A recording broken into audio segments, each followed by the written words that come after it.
हाँ, आप कैसे हैं? जी, मैं भी बिल्कुल ठीक हूँ। अच्छा, तो आपका ये जो स्मार्टफ़ोन है ये वीडियो कॉल तो सपोर्ट करता ही है ना? वॉइस कॉल के हाँ साथ? जी।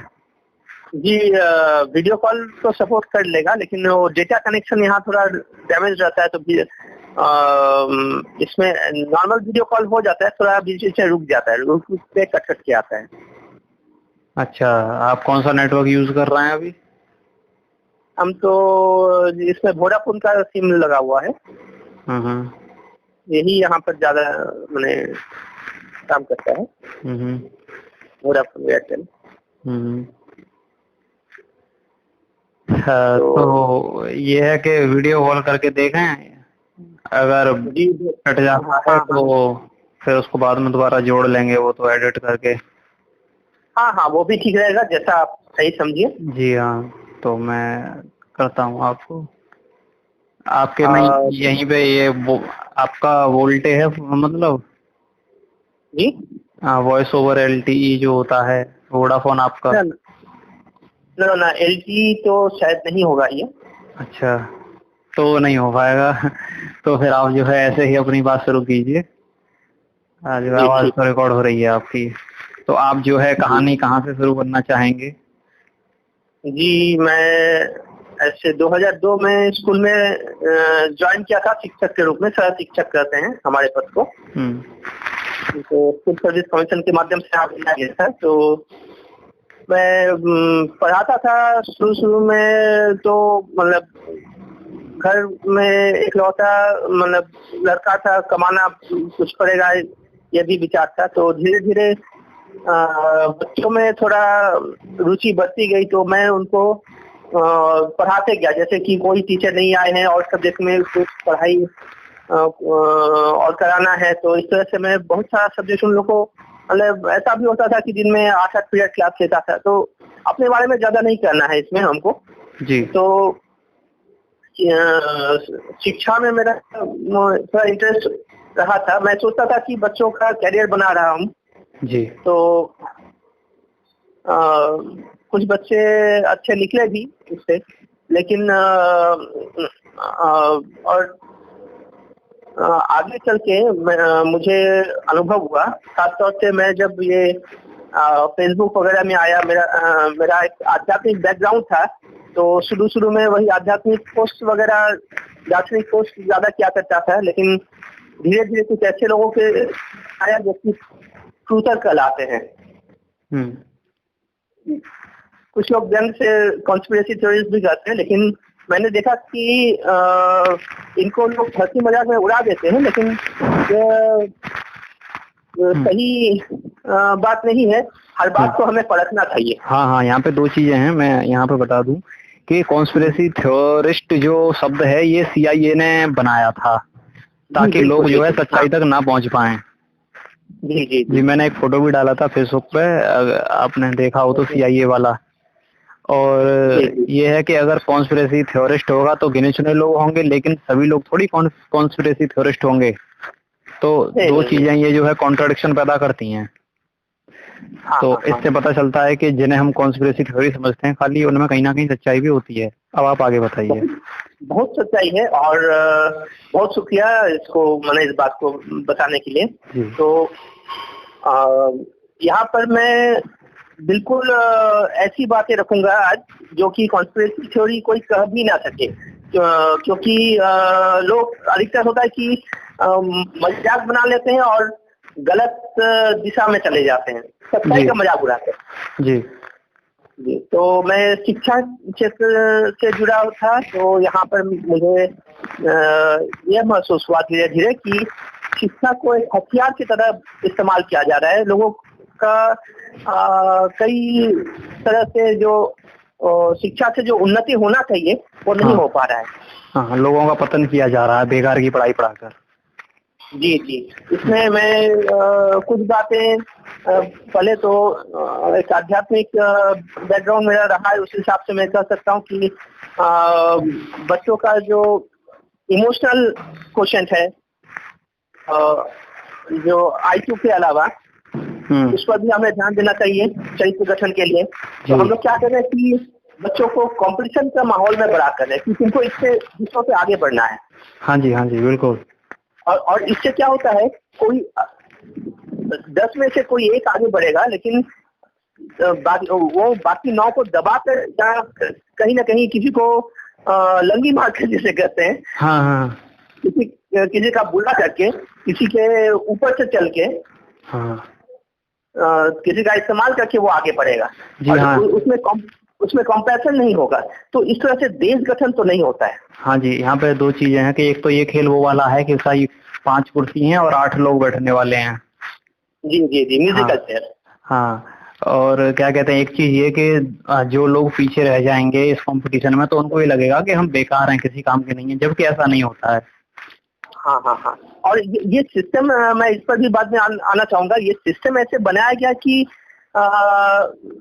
मतलब जानबूझकर ऐसे कर दिया गया कि लोग गरीब बने रहे। हाँ। कुछ लोग आगे बढ़ पाएंगे, बहुत सारे लोग पीछे रह जाएंगे। एक वेल्थ पिरामिड की बात पर मैं बाद में आऊंगा, जो और इसके कारण इसके तह तक पहुंचूंगा। तो शिक्षा क्षेत्र में तो ये सिचुएशन है कि बहुत सारे विषयों में जो ज्ञान दिया जा रहा है वो अधूरा है। और एक एक विषय को ऐसे इस्तेमाल किया जा रहा है कि बस जो सिस्टम है, सिस्टम को चलाने वाले, बनाने वाले कुछ लोग गिने चुने हैं, ऊपर बैठे हुए हैं, तंत्र है एक जगह पर, ओलिगार्की जिसको कहते हैं। तो उनके फायदे के लिए माने एक पिरामिड जैसा निर्माण किया जा रहा है, जिसमें नीचे बहुत सारे गरीब लोग हैं, बीच में मध्यम वर्गीय हैं, और उसके ऊपर जो धनी लोग हैं, लेकिन उसके ऊपर फिर और भी सतह हैं जो सुपर रिच हैं, जिनके बारे में जिनका सारा धन दौलत का आकलन नहीं किया जाता है, नहीं हो पाता है, काला धन वगैरह जिनका बहुत ज्यादा है। तो देखिए, हम लोग गणतंत्र कहें चाहे कुछ भी करें, ये तो समाज तो धनतंत्र से ही चलता है, सब कुछ पैसा से चलता है। गणतंत्र में पार्टी का वोट हो, चाहे इलेक्शन से पहले जो उनका प्रचार हो, सब कुछ में पैसा लगता है। हाँ जी।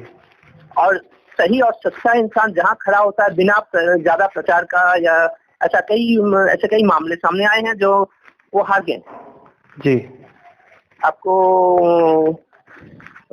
ये मणिपुर में मनोरमा आंग सांग की कहानी याद होगी? नहीं, मुझे नहीं पता है, तो आप बता दीजिए इसे। मुझे भी मतलब तुरंत सारी बातें, मतलब बहुत सारी बातें दिमाग से निकल जाती है, तुरंत याद नहीं आती है, लेकिन वो जो आफ्सपा के खिलाफ उन्होंने प्रतिवाद किया था, तो और जो बहुत दिनों तक अनशन में रही एक महिला, जो जिसको जबरदस्ती मतलब बाद में ट्यूब से खिला पिला के जिंदा रखा गया था। तो वो जब वोट में खड़ी हुई तो वो शर्मनाक ढंग से हारी, मतलब बहुत स्ट्रांग महिला थी, बहुत सच्चरित्र महिला थी। तो इस तरह के कई कहानियां हैं जहां अच्छे लोगों को माने वोट में खड़े होते देखा जाता है और वो हार जाते हैं। हाँ। क्योंकि पॉलिटिकल सिस्टम ही ऐसा बना है कि सारा मतलब इसमें आज बिना स्वार्थ के कोई आना नहीं चाहता है जी। जो आता है उसको दबा दिया जाता है, हटा दिया जाता है। और मीडिया को जैसे पॉलिटिकल पार्टी उपयोग करती है, आप जानते होंगे ये कोबरा पोस्ट का ऑपरेशन 136 के बारे में भारत का लगभग सारा न्यूज़पेपर वगैरह जो मीडिया जो है, मेन स्ट्रीम मीडिया, वो बेनकाब हो गया था। हाँ जी, ये कंट्रोल होता है मीडिया जी। ये तो पॉलिटिक्स से तो कंट्रोल होता ही है कि मतलब उनका एजेंडा ये लोग चलाते हैं पैसा वगैरह लेके, लेकिन मीडिया के जो ओनर्स हैं उनके बारे में बहुत कम लोगों को पता है कि अल्टीमेटली छोटे छोटे जो मीडिया हैं, जैसे अमेरिका में कहा जाता है कि जितने सारे सैकड़ों मीडिया हाउस आउटलेट्स हैं वो सारा अल्टीमेटली 6 बड़ा मीडिया हाउस के अंतर्गत आता है। हाँ, 6 बड़ी कंपनियां उसको कंट्रोल करती हैं, अमेरिका के 90% मीडिया को। जी जी जी, 90% को आपने बिल्कुल सही सही चीज बताया। हाँ हाँ। तो उनके भी पीछे हम लोग सुनते हैं कई जगह कि मैट्रिमोनियल रिलेशनशिप, मतलब शादी वैवाहिक रिश्ते, या फिर शेयर खरीद कर कहीं ना कहीं रॉयटर्स या एसोसिएटेड प्रेस को ये खरीद के रखे हैं, ये रॉकचाइल्ड वगैरह मतलब अपने कंट्रोल में रखते हैं। हाँ जी। और रॉकचाइल्ड लोगों का नाम, रॉकफेलर लोगों का नाम कभी भी फोर्ब्स मैगजीन में या विश्व के सबसे धनी लोगों में नहीं आता। ये उनसे भी बहुत आगे हैं, लेकिन सुपर रिच है। लेकिन खैर ये तो फिर मैं थोड़ा उस लाइन में चला गया कि लोग कहेंगे कि सबूत चाहिए। तो मैं वापस आता हूँ शिक्षा क्षेत्र में। तो मीडिया और शिक्षा दोनों को हथियार बना के यूज किया जा रहा है। तो कैसे किया जा रहा है, इस पर मैं सबसे पहले शिक्षा में जो सिलेबस है वो सही नहीं है, बच्चों के लिए जो होना चाहिए वो नहीं है। जो सिलेबस है भी वो बेकार है, जो किसी काम का नहीं है। और हाँ जी हाँ, कहिए।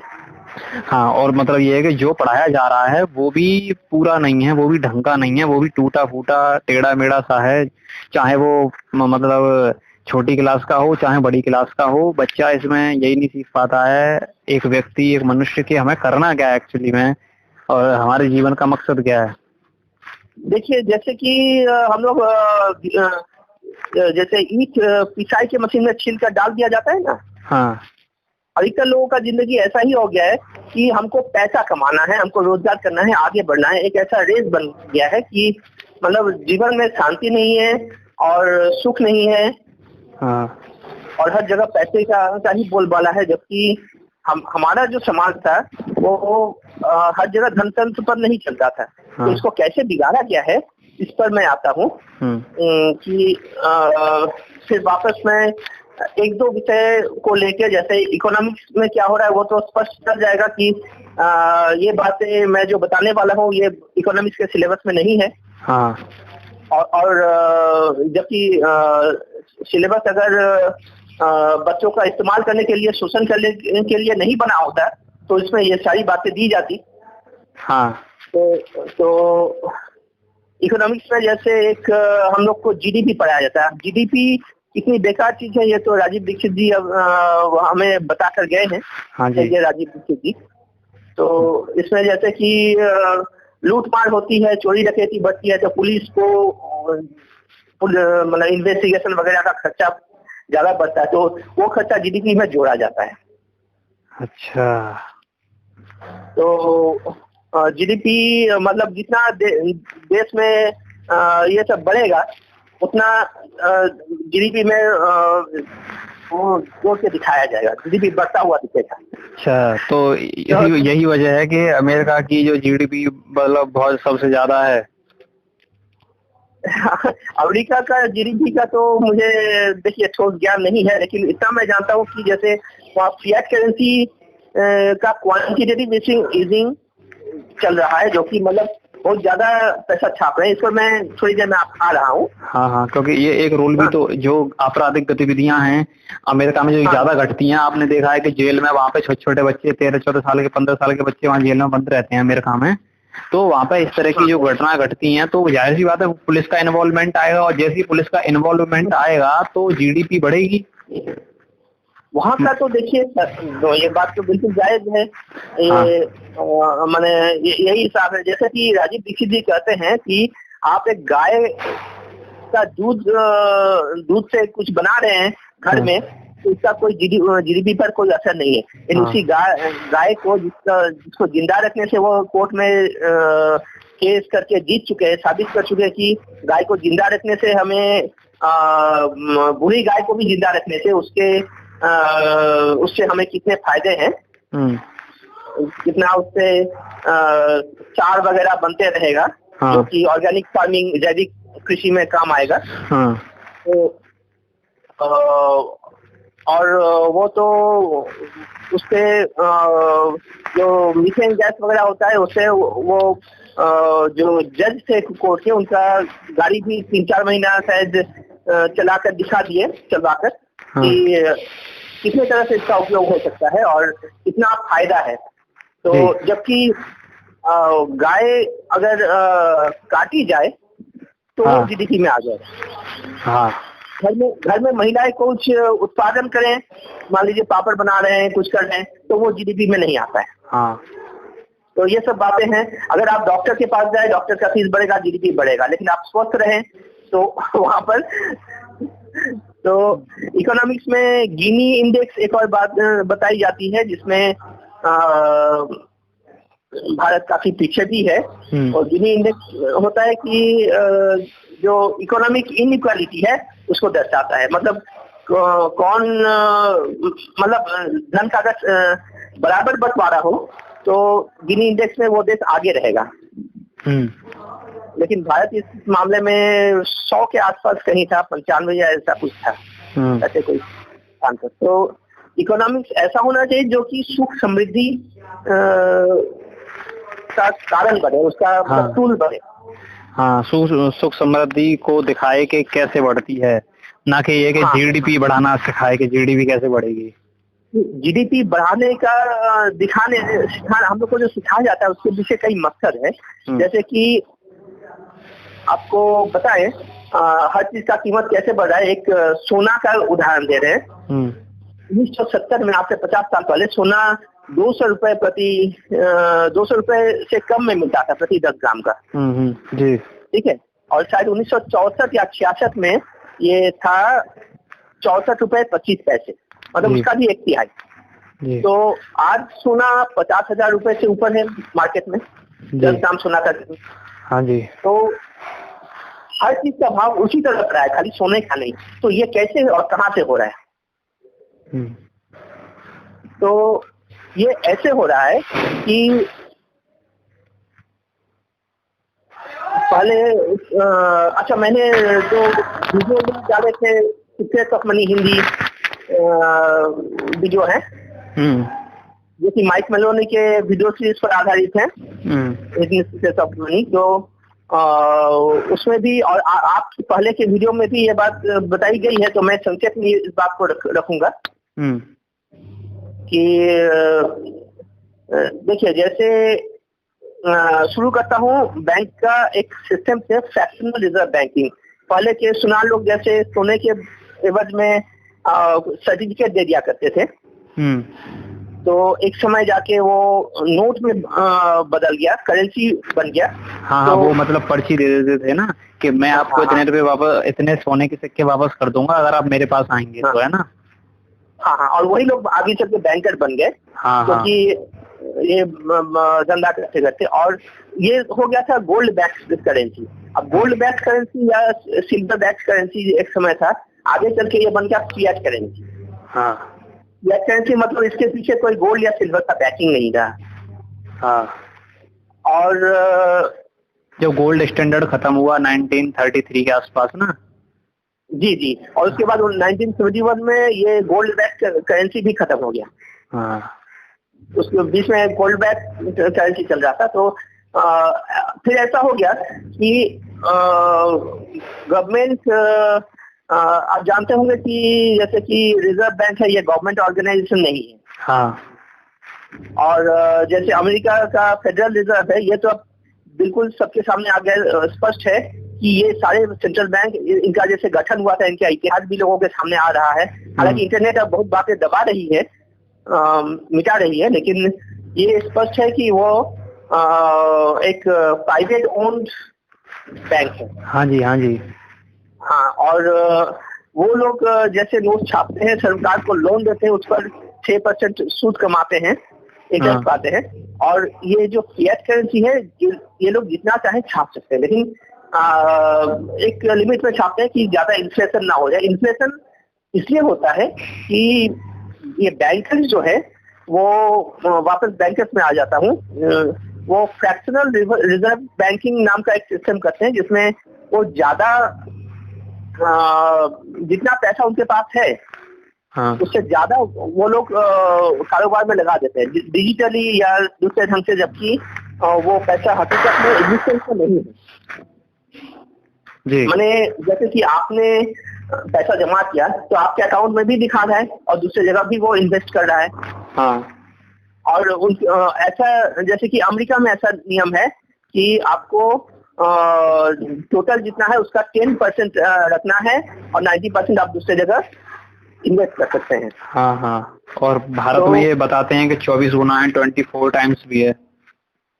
अच्छा, हाँ। तो ऐसा अगर है, भारत का रेट मुझे पता नहीं था, मैं कई जगह ढूंढा था, शुक्रिया आप बताने के लिए जी। तो इस तरह क्या होता है कि वर्चुअल करेंसी एग्जिस्टेंस में आ जाता है और फिर इस करेंसी को तो छापना पड़ेगा, तो कहीं ना कहीं ये जाके ये लोग ये जो सेंट्रल बैंक हैं इनके साथ साठगांठ करके ऐसा बंदोबस्त करते हैं कि, और पॉलिटिकल पार्टी जो रूलिंग पार्टी है उस पर भी दबाव रहता है कि हम ये बताकर इलेक्शन जीते हैं, हमको ये खर्चा दिखाना, इन बातों पर खर्चा करना होगा, तो कहीं ना कहीं उनके साथ मिलकर ये बजट डेफिसिट बना लेते हैं और बजट डेफिसिट को दिखाकर वो ज्यादा नोट फिर छाप लेते हैं। ये मेरा अनुमान है कि बजट डेफिसिट से ये फेडरल रिजर्व बैंकिंग का रिश्ता है, क्योंकि दोनों दो छोर से आके मिल रहे हैं, बीच में मैंने यही एक रिश्ता बन रहा है। जी जी, तो ये जो है सरकार जो है ना, ये लोन इससे ले लेती है ना, आरबीआई से जो लोन लेती है, तो वो हवा में छाप देते हैं पैसा बैंक वाले जो है। हाँ, ये जो एक्सपेंडिचर दिखाते हैं इसको बढ़ चढ़ के दिखाते हैं, तो हाँ। बजट डेफिसिट हो जाता है। और यहाँ पर क्या होता है, अब मूल बात पर आ रहे हैं, ये जो ज्यादा पैसा छापने से क्या हुआ, करेंसी पुल तो बढ़ गया। हाँ। ये तो पैसा का भी एक मोल है, भाव है। हाँ। ज्यादा पैसा छपेगा, जैसे कि बाजार में समझ लीजिए कि कोई भी सब्जी या कोई भी फल, मान लीजिए आलू बहुत ज्यादा मिल जाए तो आलू का भाव गिर जाएगा। हाँ। तो पैसे का भी भाव इसमें गिरते जाता है। तो हम मान लीजिए आज 10,000 कमा रहे हैं, तो हमको वही 10,000 मिलते रहेंगे, या किन्हीं को डीए वगैरह मिलते रहेगा, लेकिन ज्यादातर जो है व्यापारी हैं, चाहे जो हर नौकरी में, ये भी उस हिसाब से नहीं बढ़ता है जिस हिसाब से महंगाई बढ़ती है। तो इसमें कुल मिला के क्या हो रहा है कि हमारे पैसे का मोल घटते जा रहा है, लेकिन ये ज्यादा जो छप रहा है ये कहाँ जा रहा है, ये ज्यादा पैसा जो छप रहा है इस पर हम चलते हैं। गणतंत्र के ऊपर का एक टीयर, एक उसके ऊपर एक स्तर है जिसको हम कॉर्पोरेट तंत्र कह सकते हैं, कॉर्पोरेटोक्रेसी। बड़ा बड़ा कॉर्पोरेशन और गवर्नमेंट मिलकर साठगांठ करके, जैसे कि कोई गवर्नमेंट प्रोजेक्ट है रोड कंस्ट्रक्शन का, तो आप देखे ही होंगे भारत में अधिकतर, मतलब ये आज की बात नहीं है, अभी का हो सकता है कहीं थोड़ा बहुत सुधार हुआ भी हो, पर रोड का हाल कितना खराब रहता है ज्यादातर जगह। तो ये क्या करते हैं आपस में मिली भगत में, जैसे सरकारी अफसरों को कुछ घूस मिला, ये लोग अपना टेंडर ले लिए, इसमें ये लोग अपना गड़बड़ किए और काम पूरा उतने पैसे का ढंग का नहीं हुआ, ज्यादातर इनका मुनाफा मिल गया। तो पैसा जो है बजट एलोकेशन जो है वो ऊपर ही रह गया। फिर आप देखिए बैड डेट का बात, आजकल बहुत सारा बैंक से ये खबर आ रहा है कि यहाँ से लाखों करोड़ों पैसा लेके भाग गया, कई नाम है जी। तो ये पैसा जो ज्यादा छप रहा है ये अंततः अमीर लोगों के पास में चला जा रहा है। और एक वेल्थ पिरामिड है जो कि बता रहा है कि दुनिया के 1% लोगों के पास 50% से ज्यादा धन दौलत है। ये विकिपीडिया में भी ये वेल्थ पिरामिड सब ढूंढने पर मिल जाएगा। और भारत में भी ऐसा ही है, 50% से ज्यादा धन 1% लोगों के पास है। तो यहाँ पर एक पिरामिड बना हुआ है, एकदम ऊपर गिने चुने लोग हैं जिनके पास बहुत ज्यादा पैसा है, एकदम नीचे ऐसे लोग हैं गरीब जिनको मतलब पेट भर खाने को नहीं मिलता। बिल्कुल। तो ये सिस्टम बनाया गया है इस तरह से कि पैसा नीचे से ऊपर जाता रहे, मतलब इंसान का शोषण होता रहे। हाँ, ताकि, और ये जो होता है, ये जो पैसा क्लिक करके बनाते हैं जी, उसके साथ जो ब्याज लगता है जैसे हमने लोन लिया, जी जी जी तो हमने 1 लाख रुपए का लोन लिया बैंक से, तो बैंक ने 1 लाख रुपया तो बना दिया, क्लिक करके पासबुक में चढ़ा दिया। वो उनके पास वो पैसा होता तो है ही नहीं। है नहीं। उसके बाद क्या होता है कि उसका जो ब्याज हम जैसे लोगों को देना होता है बैंक को वापस, वो ब्याज में पैसा तो बैंक बनाता ही नहीं। हाँ हाँ हाँ, तो वो जो ब्याज का पैसा है वो बैंक बनाता नहीं। तो उस वजह से जो है पैसा जो होता है जितना रिकॉर्ड में रहता है उससे ज्यादा मतलब रिकॉर्ड में चढ़ जाता है, लेकिन बाजार में कम होता है पैसा, क्योंकि ब्याज जो है कंप्यूटर में चढ़ता जा रहा है, लेकिन ब्याज का पैसा तो है ही नहीं। और वो पैसा जुगाड़ कर लेंगे कैसे, तो वहाँ पर एक क्राइसिस आ जाता है। हाँ जी। और जैसे इस तरह से एक सक्षम सोच काम करता है। बैंक मान लीजिए आप होम लोन के लिए पैसा लिए हैं, आप पूरा किस्त अंतिम किस्त भी नहीं भर पाए तो भी वो लोग आपका होम जब्त कर लेगा, आपका जो मकान है वो उनके कब्जे में चला गया। लेकिन पहले जितना पैसा उसने उस बेचारे ने पे किया है, जितना पैसा उसने चुकाया है, वो तो वो भी बैंक के पास रह गया। मतलब दोनों तरफ से गया। ये तो इस तरह से जो कानून है ये हमेशा अमीर लोगों के लिए बनाए जाते हैं, अमीर लोगों की सुविधाओं के लिए। ये कानून जो कि है ये अनैतिक कानून है। और आप देख लीजिए जेल में भी क्रिमिनल जो है बिल्कुल, हम अगर जुडिशरी पर यकीन करें तो न्यायालय पर यकीन करें तो वो अपराधी होंगे, लेकिन अमीर अपराधी कितने हैं उनमें से छूट जाते हैं। या फिर रहते भी हैं तो बड़ा अपना आराम से रहते हैं जी, सारा बंदोबस्त करके, तो ऐसे आराम के साथ। तो ये सारा सिस्टम जो गणतंत्र से चल रहा है, तो हम देखते हैं गणतंत्र के ऊपर एक कॉर्पोरेट तंत्र है, और कॉर्पोरेट तंत्र के ऊपर एक और तंत्र है जिसको हम पुलिंग तंत्र कह सकते हैं। माने बड़े बड़े कॉर्पोरेशन के जो मालिक हैं, ये जो 1% की बात कर रहे हैं, जो दुनिया के आधा से ज्यादा संपत्ति का मालिक है। अब कहीं कहीं तो ये भी बताया जाता है कि आधा से ज्यादा क्या, बहुत ज्यादा।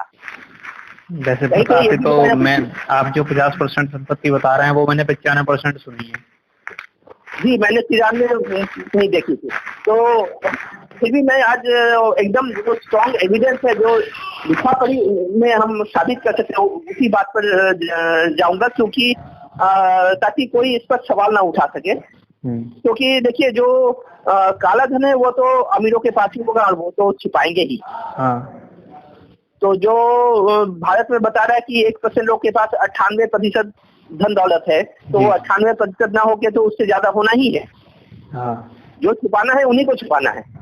स्विस बैंक में कितना है बताया गया था पहले। खैर ये सब तो मैं मतलब आम आदमी इसको, इस बात को समझ सके, इसलिए मैं एकदम ठोस बात आज करूंगा। तो बिल्कुल यही 93-95% मुझे भी सही लगती है, लेकिन देखिए जो सबूत की बात है, सब कुछ तो वही लोग कंट्रोल कर रहे हैं, मीडिया वो लोग कंट्रोल कर रहे हैं, कानून वो लोग कंट्रोल कर रहे हैं। तो बहुत जगह जो हम लोग सबूत ढूंढते हैं वो नहीं मिल पाता है। फेसबुक, इंटरनेट, यूट्यूब, हर जगह से देखिए जो सही बातें हमको लगती हैं, जो बहुत सारा सबूत जो है वो मिटा दिया जा रहा है, एक तरफा बात हो रही है। तो इतिहास भी देखिए, जैसे कि दूसरे स्कूल सब्जेक्ट के तरह इतिहास भी जो राज करता है, जो जीतता है, उसी के हिसाब से बनता है। मैं इसमें भी ज्यादा विवादित उन सब बातों में नहीं जाऊंगा, लेकिन जो बातें मतलब अविश्वास नहीं लगे, लेकिन अंग्रेजी में कहा जाता है truth is stranger then fiction. मतलब कल्पित घटनाओं से सच ज्यादा मतलब अजनबी लगेगा अगर बताया जाए तो। तो हाँ, इतिहास में आप कभी नहीं पाइएगा कि जो विजेता है उस पर कोई मुकदमा चलाए, कोई युद्ध में। हाँ, मैंने उसने कोई वार क्राइम किया ही नहीं है, उसने कोई युद्ध अपराध नहीं किया है, सारा युद्ध अपराध किया है जो हार गया है। समझ गया। तो इतिहास वही लिखता है या लिखवाता है जो शासन कर रहा है। तो इस तरह देखिए, इंफॉर्मेशन सब कुछ है। अगर आज हमको पता चले कि भारत का जो आजादी का इतिहास है वो सही में भारत के लोगों ने हासिल किया है, कोई भी पार्टी, मैं दरअसल कोई राजनीतिक पार्टी का पक्षधर नहीं हूँ, जहाँ भी कुछ अच्छा होता है उसमें जुट जाता हूँ, अलग बात है, हमसे जितना बन पड़ता है हम करते हैं, वो अलग बात है। लेकिन मैं एक तरह से अपॉलिटिकल हूँ या एंटी पॉलिटिकल भी हूँ, क्योंकि इस पॉलिटिकल सिस्टम में हमारा भला नहीं होने वाला है जी, यह मेरा विश्वास है। तो यहाँ जो है कांग्रेस की बात खास तौर से आती है कि कहा जाता है कि कांग्रेस ने देश को आजादी दिलाई, लेकिन इस पर मैं आज थोड़ा बात करना चाहूंगा। इससे जो इंफॉर्मेशन है वो आपको पता चला कि जो कल तक जो आपका दोस्त था, पता चला उसके बारे में कि वो कुछ अपराध करता है, या वो जैसे हम लोग 420 करते हैं, ठगी इत्यादि अगर कहा जाए, तो आज आपका या हमारा व्यवहार उसके प्रति थोड़ा सा सतर्क हो जाएगा, है कि नहीं? बिल्कुल हो जाएगा। तो इंफॉर्मेशन हमारे अंदर एक परिवर्तन लाता है, हमारे देश के न्यूरल नेटवर्क में चेंज लाता है जितना जितना इंफॉर्मेशन। तो हमें शिक्षा इस तरह से दी जा रही है सरकारी स्कूलों में कि जैसे कि घोड़ों को आंखों में वो बनाते ना, जिसको अंग्रेजी में ब्लाइंडेड कहते हैं जी, ये कि उसको एक ही तरफ दिखेगा, सिर्फ सामने दिखेगा, हाँ जी, दाएं बाएं नहीं दिखेगा। बिल्कुल सही बात। और वो सिस्टम के लिए काम करता जाएगा। ये जो मैं मुद्रास्फीति की बात कर रहा था, इसलिए कर रहा था कि आज लोगों को गरीब बनाया जा रहा है, इनकम में भी एक इनइक्वालिटी है, और जितना माने कोई भी बंदा कुछ भी बने, डॉक्टर, इंजीनियर, वकील, वो जितना कमा रहा है उससे ज्यादा उसका मतलब वो जितना कमा रहा है उसके पैसे का अवमूल्यन होते जा रहा है, उससे ज्यादा सिस्टम में वो मतलब उसका मेहनत का कीमत ऊपर चला जा रहा है। हाँ, मतलब उसका शोषण हो रहा है। तो इस कारण से मुझे पढ़ाने में दिलचस्पी नहीं रहा कि ये सिस्टम ही बदलना पड़ेगा। ये शिक्षा व्यवस्था को तो पॉलिटिकल पार्टी हम लोग, मैं फिर कर रहा हूँ कि ये तो अपना इस्तेमाल करते आए हैं, जो भी पॉलिटिकल पार्टी आता है इस्तेमाल करता है, लेकिन ये जो है कोई मतलब एक पार्टी 5 साल के लिए आया, अपना सिस्टम बदलाव, शिक्षा में बदलाव लाया, वो बात नहीं है। ये युगों से चला आ रहा है कि हम लोग को इकोनॉमिक्स में, हिस्ट्री में, मैं हर विषय में पॉइंट आउट कर सकता हूँ, क्योंकि मैं स्कूल में बताया कि बहुत सारा मतलब लगभग ये सब स्कूली विषय हमारे स्कूल में जो है क्लास 5 से 8 तक उसमें मैं पढ़ाता था, और कुछ 9 के बच्चों को भी बाद में स्कूल में भी पढ़ाता था, तो थोड़ा बहुत मुझे अनुभव हो गया है।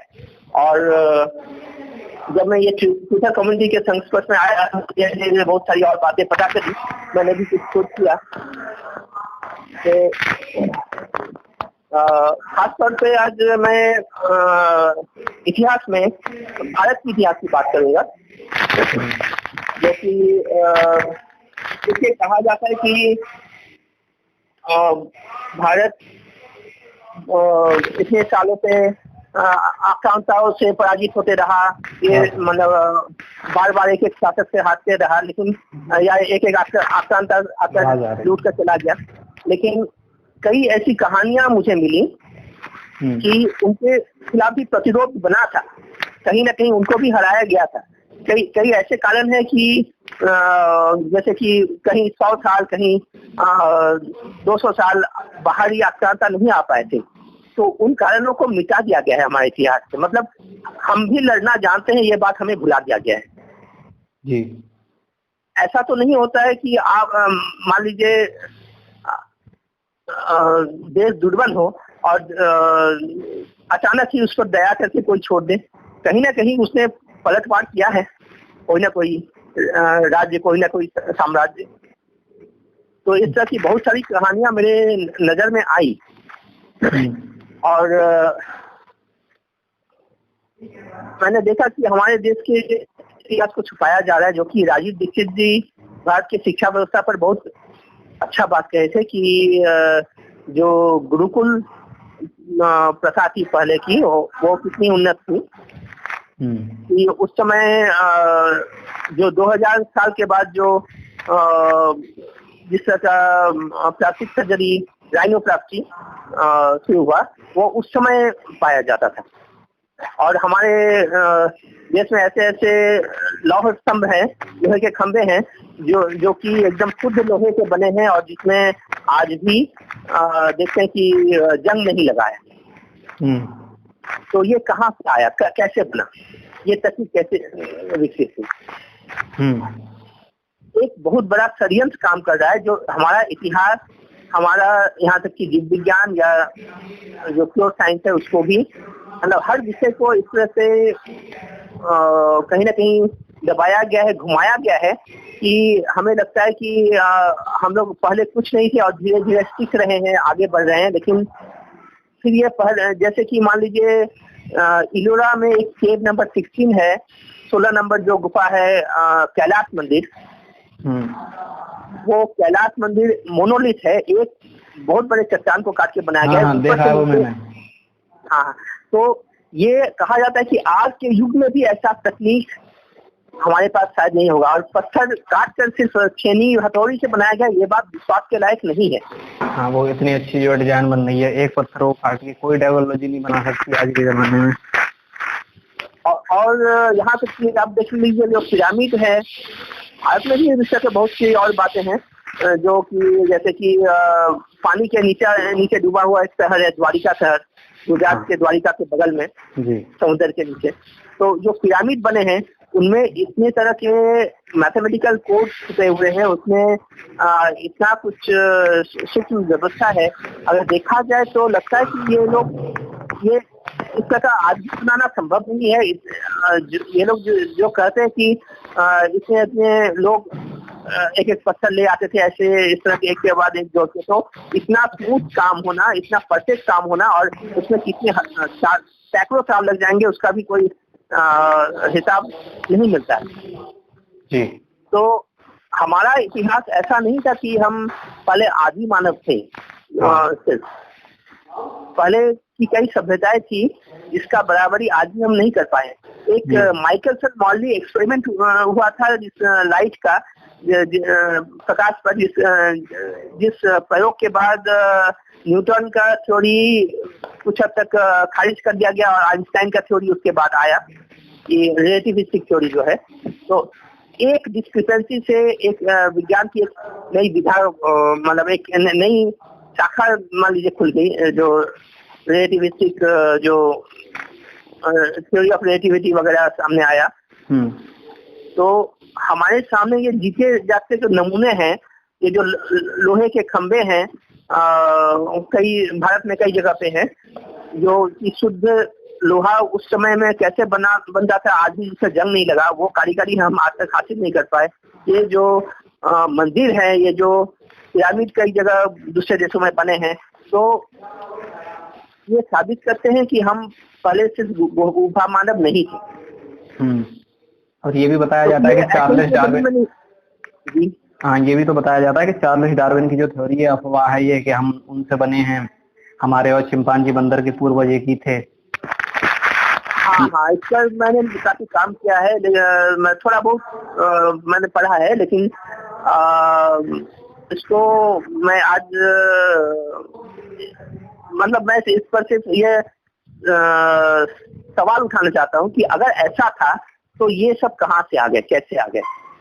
हाँ, इस पर मैं आज इससे ज्यादा नहीं, क्योंकि वही जो मैंने बताया कि truth is stranger then fiction होता है, और पूरा खुलकर कहूंगा तो लोग कॉन्स्पिरेसी थ्योरीज करने लगेंगे, और कोई तो क्या यूनिट 2200 ऐसा भी कहते हैं, CIA के अंदर कुछ होगा।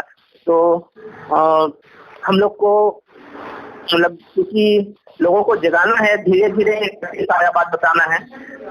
तो सबसे पहले मैं आज भारत का जो आधुनिक युग का इतिहास है उसमें मैं एक बात बताना चाहता हूँ कि किस तरह भारत की आजादी दूसरे लोगों की देन नहीं है, ये कोई अंग्रेजों की देन नहीं है या फिर कांग्रेस पार्टी की देन नहीं है, ये भारत के जनता ने हासिल की थी। हालांकि इस पर भी राजीव दीक्षित जी कहते हैं कि ये 99 साल का लीड है और उनका बात ऐसे ही हम नहीं काट सकते हैं।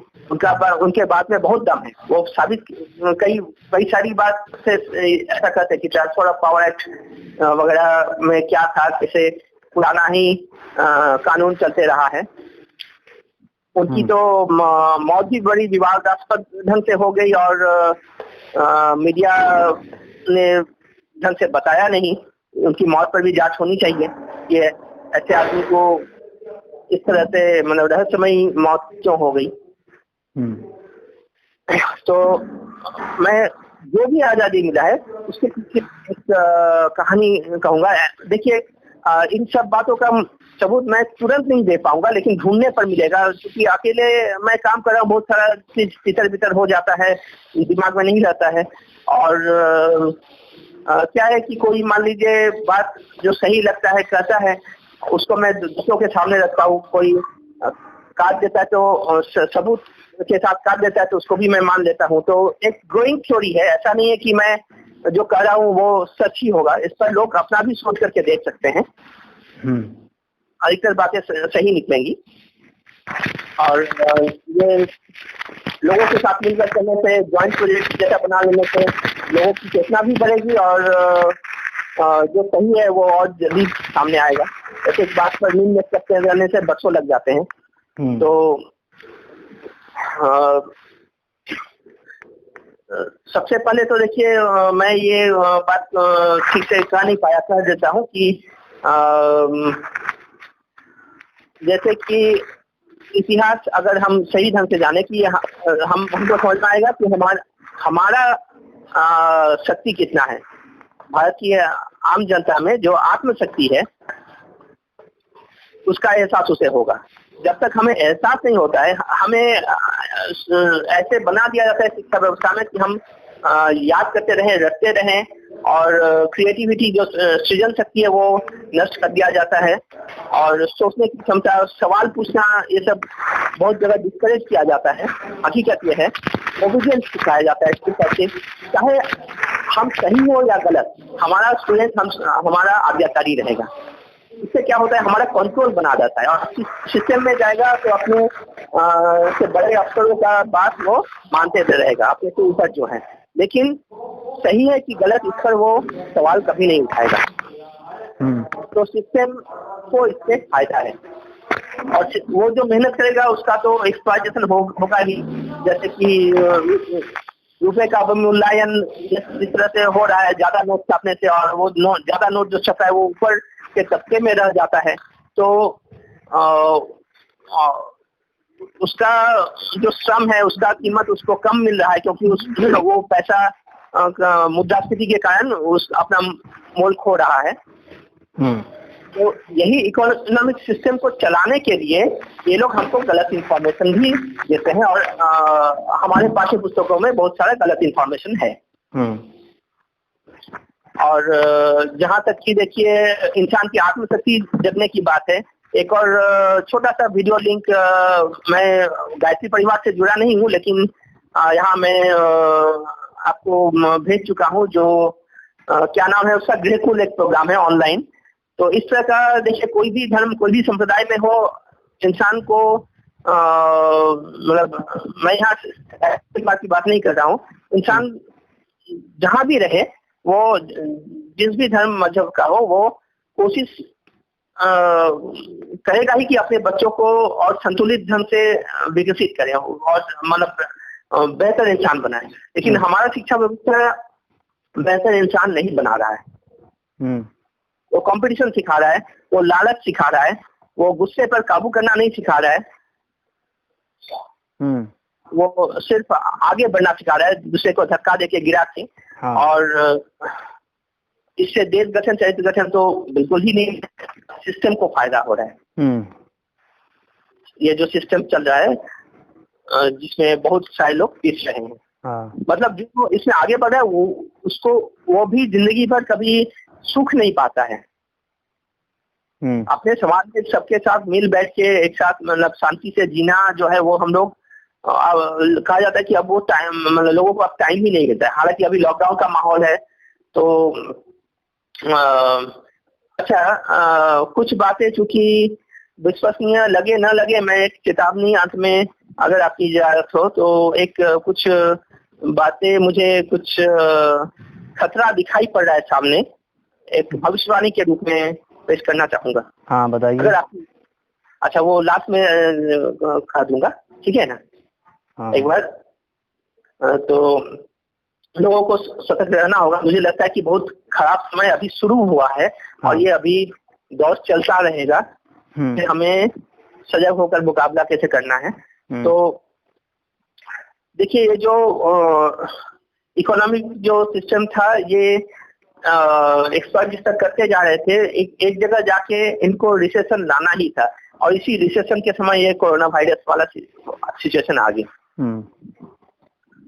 तो राजनीतिक मंदी के बहाने अभी बहुत ये लोग न्यू वर्ल्ड ऑर्डर का ये ला सकते हैं। हालांकि ये फिर आपका वही कॉन्स्पिरेसी लेवल में चला जाएगा। मैं ठोस बात में लौटता हूँ, ये लास्ट में मैं कह दूंगा कि कैसे कैसे खाद्य संकट होने की चांस है। आइसेज फार्मर नाम का एक यूट्यूब वीडियो वो भी बता रहा है, वीडियो चैनल है। तो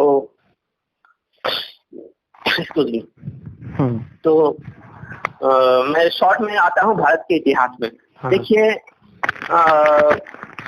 जिन लोगों को मीडिया ने ऊपर उठाया था या जिन लीडरों को ऊपर उठाया गया था, चाहे मोहम्मद अली जिन्ना हो चाहे नेहरू हो, इनका बहुत ठोस बैकिंग नहीं था।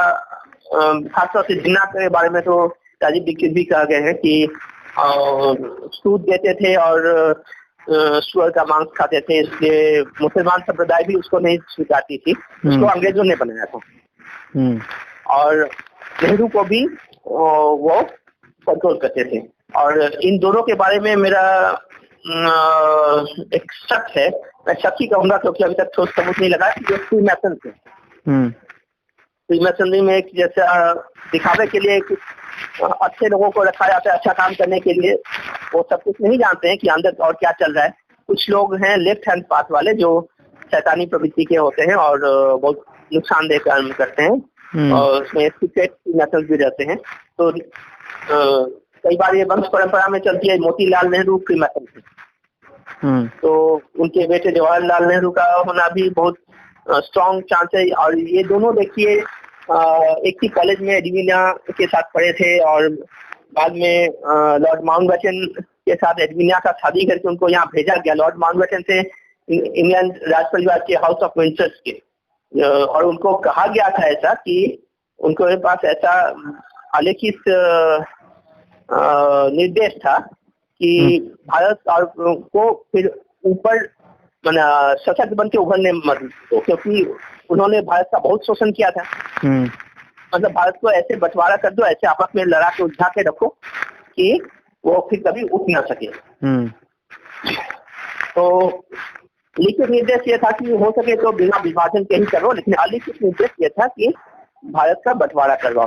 तो माउंटबेटन ने कई ऐसा हरकत किया, जैसे कि कश्मीर का इशू बनाने में उनका बड़ा हाथ था। महाराजा हरि सिंह को वो रोक के रखे कि किधर भी जाने से, बोले कि भाई पाकिस्तान बन जाने दो। फिर बाद में जब पाकिस्तान बनने के बाद ही अटैक कर दिया। फिर मतलब वो दोनों को कंट्रोल कर रहे थे, नेहरू और जिन्ना को।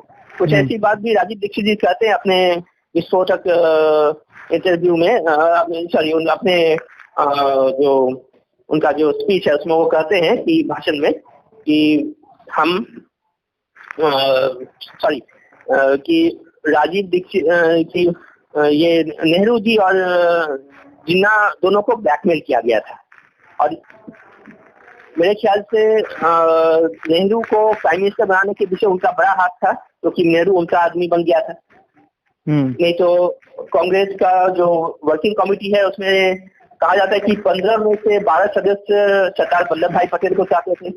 वल्लभ भाई पटेल को गांधी जी ने हटाया, गांधी जी को पर नेहरू ने दबाव दिया। गांधी जी भी कहीं ना कहीं कॉम्प्रोमाइज थे, ऐसा माना जाता है, क्योंकि देखिए साइमन कमीशन में के विरोध में ये लाला लाजपत राय जब प्रोटेस्ट किए तो वो भी सशस्त्र नहीं था, वो भी निहत्थे से प्रतिवाद कर रहे थे। तो उन पर लाठी चली, उनको मारा गया। गांधी ने लवन यात्रा किया, ये जो दांडी यात्रा किया, या उसके बाद भी जितने इसने जो कुछ किए आगे और बाद में, तो उन पर कभी भी कोई आंच नहीं आने दी अंग्रेजों ने। कहा जाता है कि अंग्रेज वाइसरॉय इस बात से ये जो एक लॉर्ड जो होते थे, लॉर्ड लिस्को और ये सब, ये लोग एक समय बहुत भयभीत थे, लॉर्ड कार्जन वगैरह जो थे, कि इन पर लगातार हमले हो रहे थे। तो ये चाह रहे थे कि सशस्त्र जो सहिंस आंदोलन है, उसको हम लोग सहिंस कहते हैं, गलत कहते हैं, सशस्त्र आंदोलन है, उसका रोकथाम लगाया जाए। और इसी के आधार पर एलन ऑक्टेवियन ह्यूम ने फेस्टिवल थ्योरी के अंतर्गत ये कांग्रेस का गठन किया था। और जहां तक हम पढ़ते हैं तो गोखले और गांधी को इन्हीं लोगों ने उठाया था। गांधी जी ने जो दोनों विश्व युद्ध है, खासतौर से पहले में तो पक्का सबूत के साथ कह सकता हूँ कि इसमें भारतीय सैनिकों को भर्ती किया था, और भारतीय सैनिकों का बहुत बड़ा योगदान था दोनों विश्व युद्ध में। दोनों विश्व युद्ध में इनको ऐसे ऐसे जगह भेज दिया गया जो जहाँ पर मतलब बिल्कुल बहुत बहादुरी लगेगा, एकदम मौत का सामना करना पड़ेगा। बहुत लोग मारे भी गए, और इनके दम पर अंग्रेजों ने बहुत सी लड़ाइयाँ जीती, और भारत से बहुत सारा खाना, धन दौलत, जो एम्युनिशन है, अस्त्र शस्त्र, भारवाही पशु तक बहुत सारे इनके युद्ध में काम आए। तो भारत को इन्होंने दोनों विश्व युद्ध में एक्सप्लॉइट किया। तो अब मैं जो ये आजादी की असली इतिहास में आ रहा हूँ, यहाँ पर देखिए 2 जन को श्रेय दिया जाता है। एक ऐसा यूट्यूब वीडियो मैंने देखा जो कि हिटलर को श्रेय दे रहा था और नेताजी को, क्योंकि तो हिटलर को इसलिए कि अंग्रेजों का कमर वही तोड़ा था। तो द्वितीय विश्व युद्ध के बाद अंग्रेजों के पास ये ताकत नहीं थी कि वो सारे कॉलोनी, सारे उपनिवेश पर राज कर सके। बहुत जगह, बहुत से देशों को उन्होंने ऐसे ही आजाद कर दिया। Libya, Jordan, Myanmar, Sri Lanka, Pakistan, इन सब देशों को भी भारत के साथ आजाद कर दिया गया था। तो सब देश में तो स्वतंत्रता का संग्राम हुआ नहीं था। लेकिन कहा यह जा रहा है कि जो भारतीय सेना थे उनमें एक बगावत हो गई थी। जो 9 विद्रोह हुआ था 1946 में, और उसमें मूल मांग थी आजादी की, लेकिन वो कांग्रेस के नेताओं ने, खासकर के गांधी जी के कहने पर सरदार वल्लभ भाई पटेल ने एक उनके पास वो ये बात पहुंचाए कि तुम लोग अपने लिए आंदोलन करो, देश के लिए तुम लोग करने वाले कौन होते हो, ऐसे डांट डपट के समझाए, और अपना मांग रखो, अपना जो खराब खाना मिल रहा है, चाहे प्रमोशन नहीं हो रहा है, वो बात रखो। लेकिन उनमें आजादी का जज्बात ही आ गया था, इसलिए वो लोग आंदोलन किए। उनके बाद तो उनके आंदोलन को रॉयल इंडियन एयरफोर्स ने सपोर्ट किया। तो क्योंकि इन एयरफोर्स में और नेवी में और आर्मी में अंग्रेज ऑफिसर गिने चुने थे, बहुत कम थे। हेलो, जी हाँ, सुन रहा हूँ। तो ज्यादातर वो भारतीय सैनिकों से ही कंट्रोल करते थे। और ये जो नौ विद्रोह हुआ, इसके साथ साथ एयरफोर्स में भी विद्रोह हुआ, और आगे चल के जबलपुर में एक मिलिट्री कैंप में विद्रोह हो गया। तब ये लोग देखे कि अब तो भारत का जनसाधारण भी था, तो ये लोग अंग्रेज लोग क्या देखे कि अब तो ये सारा देश हमारा खिलाफ हो गया है, अब हम लोग मुट्ठी भर लोगों से इनको कंट्रोल में नहीं रख सकते, क्योंकि ये लोग सारा देश चला रहे थे भारत के ही क्लर्क से और भारत के ही सिपाहियों से, भारत के ही लिपिक थे। और भारत के लिपिक वो कैसे बनाए थे? भारत का ही एजुकेशन सिस्टम को तोड़ मरोड़ के, वो जैसे कि आप मकौले का जो एजुकेशन सिस्टम है उसमें आप देखिएगा उच्च डिस्पैच का में 4 ऑब्जेक्टिव बताए गए हैं, जिसमें से ऑब्जेक्टिव सी है, तीसरा ऑब्जेक्टिव है कि क्लरिकल जॉब के लिए भारतीय लोगों को तैयार करना, अंग्रेजों से निर्देश लेकर अंग्रेजों के लिए वो काम कर सके, ऐसा उनको बनाना, इसलिए अंग्रेजी को सामने लाया गया। तो आज भी वही सिस्टम चला आ रहा है। तो कैसी आजादी मिली है हमें, ये तो सोचने की विचारने की बात है। और हमारे देश में जैसे कि आज भी डिग्री को अहमियत दिया जाता है, लेकिन मेरिट को अहमियत नहीं दिया जाता है। उनके देश में ऐसा नहीं है। उनके देश में कोई बिना डिग्री वाला भी कोई कुछ आविष्कार कर ले तो उसको अहमियत दी जाती है। हाँ, डिग्री वाला बना दिया है, तभी तो वो जो है रट रट के नंबर लाने में लगे हुए हैं बेवकूफ लोग। बिल्कुल बुद्धि नहीं है, मरे जाते हैं डिग्री के लिए। और हर जगह डिग्री ही पूछी जाती है, ऐसा सिस्टम बना दिया गया है। हाँ, और ये भी तो बात है ना कि उसी सिस्टम में घुसना भी पसंद कर रहे हैं ये भारत के लोग, डिग्री वाले में अपन आत्मनिर्भर नहीं बनना चाहते। नहीं, तो इसके लिए हम सब में एक चेतना जैसे से जगेगा तो परिवर्तन के लिए आवाज भी उठने लगेगी। तो हम लोग बहुत प्रारंभिक स्तर पर इस पे है कि दूसरे देशों में जैसी शिक्षा व्यवस्था है वो अपने आपके देश के हिसाब से बनाया गया है। हम लोग को भी अपने देश के हिसाब से अपना शिक्षा व्यवस्था बनाना है कि हम दूसरों के हिसाब से नहीं, अपने हिसाब से आगे बढ़ सके। इसमें राजीव दीक्षित जी का एक 1.25 घंटे का वीडियो है शिक्षा व्यवस्था पर, भारतीय शिक्षा व्यवस्था पर, जो कि मेरी आंखें खोल दे गई। और मैंने शायद आपको भेजा भी था वो। हाँ, वो वीडियो मैंने देखा है। राजीव दीक्षित के काफी सारे वीडियो देखे हैं मैंने। हाँ, तो उस वीडियो का भी थोड़ा प्रचार प्रसार होना चाहिए। लोग जितना देखेंगे, क्योंकि ये काम तो ऐसे लोग मिलकर कर रहे हैं जिनका कोई स्वार्थ नहीं है। हाँ, बिल्कुल। तो ये इतिहास की जो मैं बात कर रहा था, तो ये जो 9 विद्रोह हुआ, इसके पीछे क्या था? इसके पीछे था INA, जो भारतीय सेना हर जगह बंदी बनाई जाती थी। तो जहाँ जहाँ भी बंदी होती थी तो बनाई जाती थी, प्रिजनर ऑफ वॉर जो बन जाते थे, तो उनका इस्तेमाल इटली ने किया था, जर्मनी ने किया था, जापान ने भी किया था। मतलब ये समझ रहे थे कि भारतीय सैनिकों का कितना महत्व है, और इस महत्व को जानबूझकर इतिहासकारों ने नहीं लिखा है, नहीं बताया है। वो चाह रहे थे कि इन सेनाओं को अंग्रेजों के खिलाफ ही उल्टे इस्तेमाल किया जाए, ताकि उनका काम आसान हो जाए। तो इसलिए ने बनाया बटालियन आजाद हिंदुस्तान। जर्मनी में नेताजी सुभाष चंद्र बोस, तो उन्होंने बनाया इंडियन लेजियन। फिर जर्मनी और रशिया में युद्ध शुरू हो गया, तो रशिया के रास्ते जो भारत आने का मार्ग था वो बंद हो गया।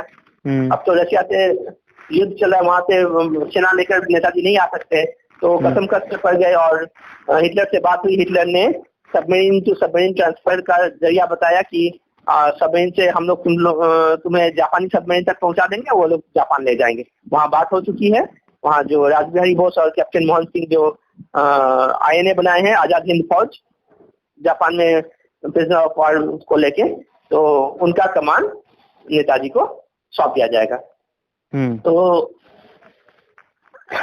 यहाँ पर देखिए, जब आईएनए को शुरू में जापान मदद किया, जापान का भी अपना मकसद रहा था कि भारत हथियाएगा, और नेताजी भी उस पर बारे में बहुत चौकन्ना थे, स्ट्रिक्ट थे कि नहीं, हमारा देश में हमारा सेना ही घुसेगा।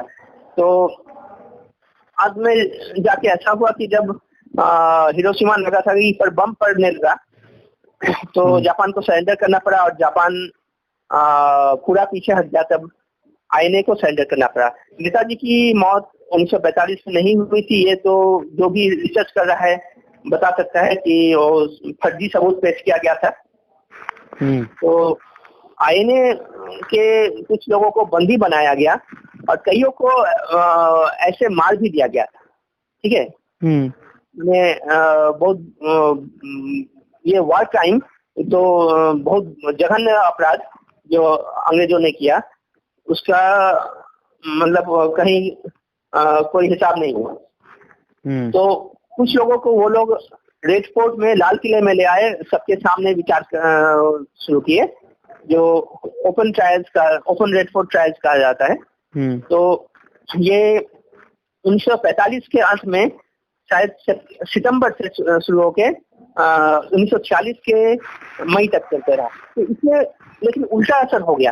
देश के लोग ये समझे कि ये तो हमारे देश को आजाद कराने आया था।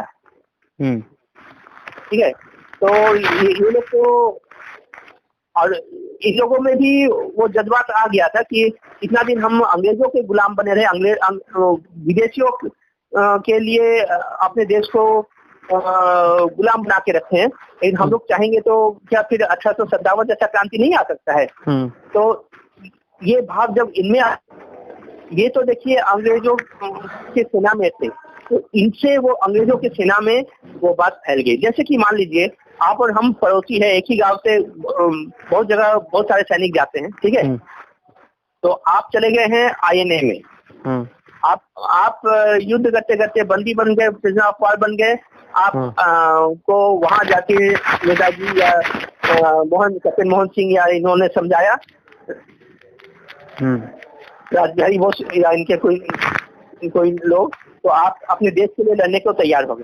जब आपका ओपन ट्रायल हो रहा है आईएनए में, ये आईएनए का ओपन ट्रायल हो रहा है, आपका ओपन ट्रायल हो रहा है लाल किले में, तो आपके बारे में मुझे पता चल रहा है, और देश जब जग गया तो क्या हुआ, आपको छोड़ देना पड़ा। आप जब वापस लौटे, आप हमारे पड़ोसी हैं, आपसे हमने जाना, और हमारी भी आंखें खुल गई कि अरे भाई, हम तो अपने देश के खिलाफ काम कर रहे हैं। अंग्रेजों ने यही तो हमें बेवकूफ बना के रखा था कि हम तुम्हारे मालिक है, तुम हमारा नमक खाते हो। तो जब देश प्रेम का भाव जग गया, तो आप क्या देखा देखी मुझमें भी वो बात फैल गया, आ गया। मैंने देखा देखी मेरे ग्रुप में भी वो बात फैल गया। तो इस तरह से क्या हुआ, ये जो ओपन ट्रायल चल रहे थे, तो इनको अंत में जाके छोड़ देना पड़ा। ऐसा रिएक्शन हो गया भारतीय सेना में। जिस सेना से देश का शासन कर रहे थे अंग्रेज लोग, वो सेना बगावत पर उतर आई।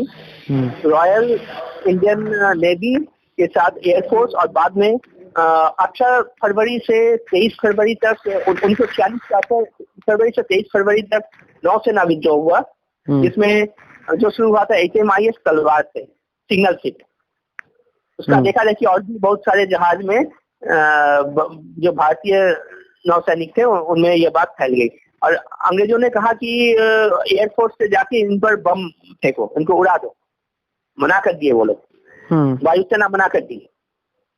ठीक है, और वो बोले कि वहां के अफसर, भारतीय अफसर बोले कि अगर कोई जाति होता है तो हमारे लोग बगावत कर देंगे, और हम किधर रह पाएंगे ये भी हम नहीं बता सकते। मैंने वो भी साफ साफ बता देना कि हम भी अब आपके खिलाफ हो जाएंगे। तो 18 से 23 फरवरी ये जो नौसेना का विद्रोह हुआ, इसमें जनसाधारण का भी हिस्सा था। मुंबई में एक रैली निकला था नेताजी का फोटो लेकर, क्योंकि आईएनए के प्रभाव से ये सब हो रहा था। आईएनए को ट्रायल के सिलसिले में ये लोग मतलब देश की आजादी की मांग कर रहे थे। और आगे चल के 27 फरवरी से आपका जबलपुर में एक भारतीय सेना जो है, मिलिट्री है, उस आर्मी कैंप में विद्रोह हो गया। तब अंग्रेजों ने देखा कि यहाँ फिर से वही जैसी बात ना हो जाए, अब तो हम इसको संभाल नहीं सकते, हमारे पास रिसोर्स नहीं है, हमको चला जाना होगा। और देखिए वो लोग जब जो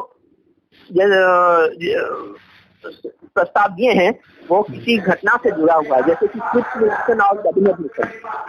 सिंगापुर पर कब्जा हुआ, उसके कुछ दिन बाद फिफ्थ मिशन भेजा गया भारत में, जो कि नाकामयाब रहा। उनका इंटरनल पॉलिटिक्स था उसमें।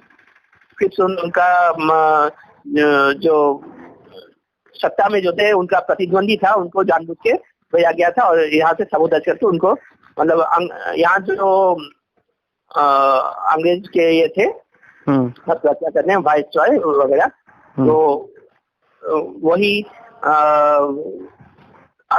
उनको नाकाम कर दिए थे बोला था। तो उसके बाद जब इधर ये हुआ, नौसेना विद्रोह हुआ 18 फरवरी को, अगले दिन 19 फरवरी को ये कैबिनेट मिशन भेज दिए। कैबिनेट मिशन इसलिए भेजे कि कांग्रेस को सत्ता सौंपना है, कांग्रेस को अपने साइड में लाना है और इस नौ विद्रोह को दबाना है। कांग्रेस के माध्यम से वो लोग अभी फिर भी देश में कुछ कंट्रोल इनडायरेक्टली बनाए रखेंगे। और इधर सेना में विद्रोह हो जाएगा तो उनको तो पूरा सब कुछ समेट के भागना पड़ेगा, वही आदमी।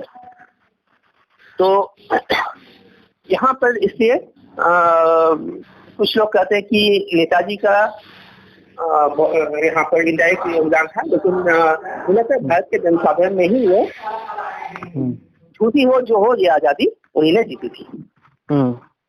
और यहाँ पर मैंने आपको बाकी बातें स्वामी विवेकानंद के बारे में भी बताया था कि 1857 में वो एक भविष्यवाणी किए थे कि आज से 50 साल के अंदर भारत स्वाधीन हो जाएगा।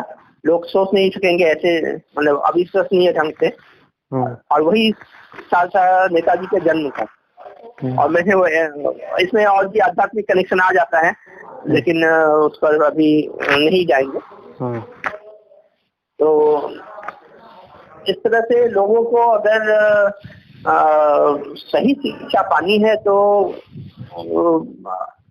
शिक्षा व्यवस्था में भी परिवर्तन चाहिए, राजनीतिक जी के बताए मार्ग पर भी चलना पड़ेगा।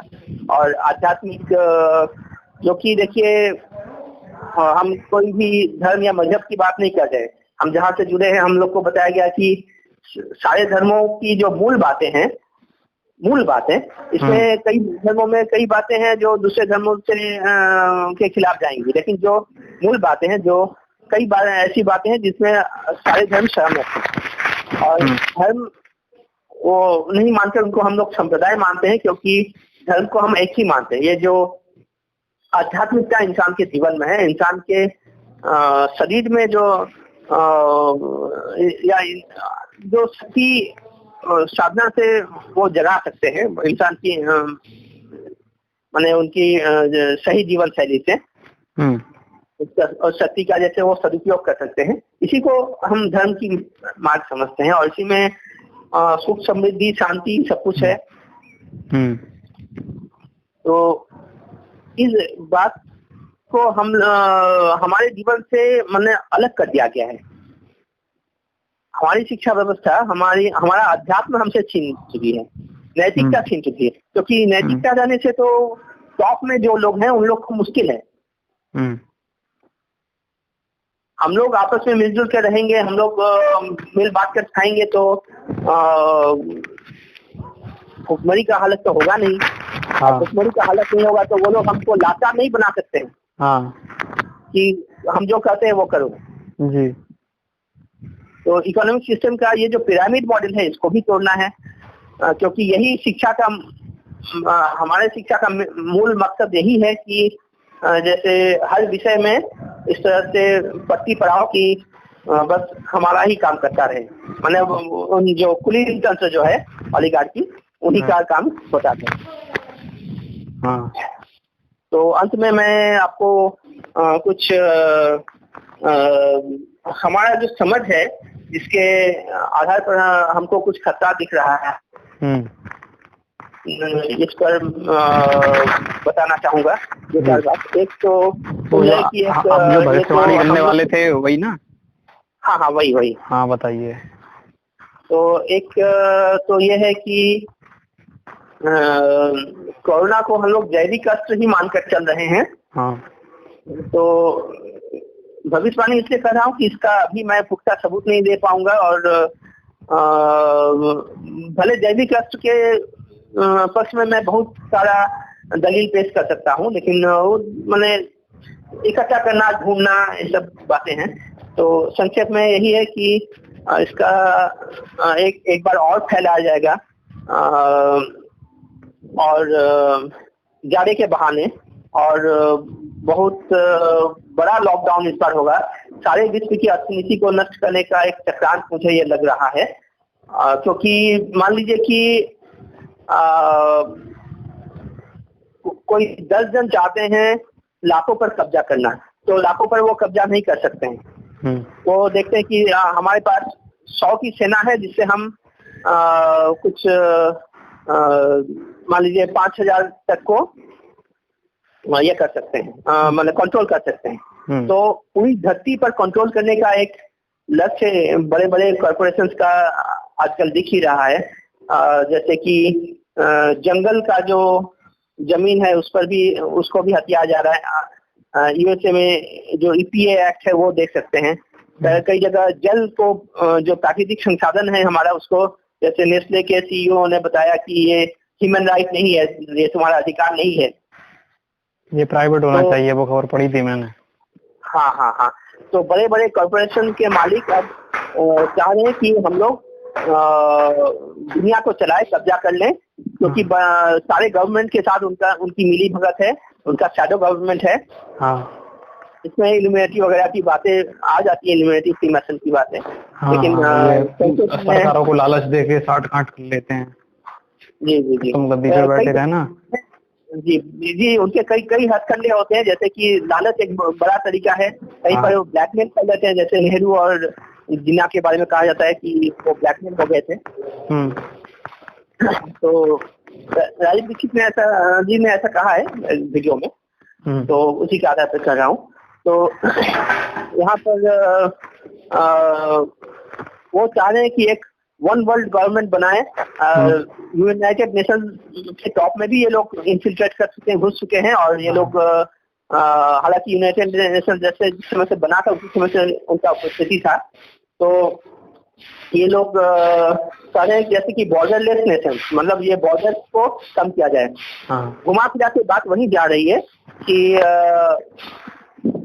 एक समूचे विश्व को एक करके उन पर अपना कब्जा करना। समूचे विश्व का एक करना बहुत अच्छी बात है, बहुत बड़ी बात है, लेकिन उस पर अपना कब्जा रखेंगे और बाकी सब लोग को दबा कर रखेंगे। एक टेक्नोक्रेसी आने वाला है। टेक्नोक्रेसी मतलब बहुत कम लोगों के सहारे, एक टेक्नोलॉजी के सहारे एक सिस्टम ये लोग बना रहे हैं। 5G, RFID चिप और ग्लोबल क्रिप्टो करेंसी से ये लोग जैसे सारी दुनिया की अर्थव्यवस्था को तोड़ देंगे, तो कहीं कहीं ये लोग RFID चिप भी लगाना शुरू किए हैं।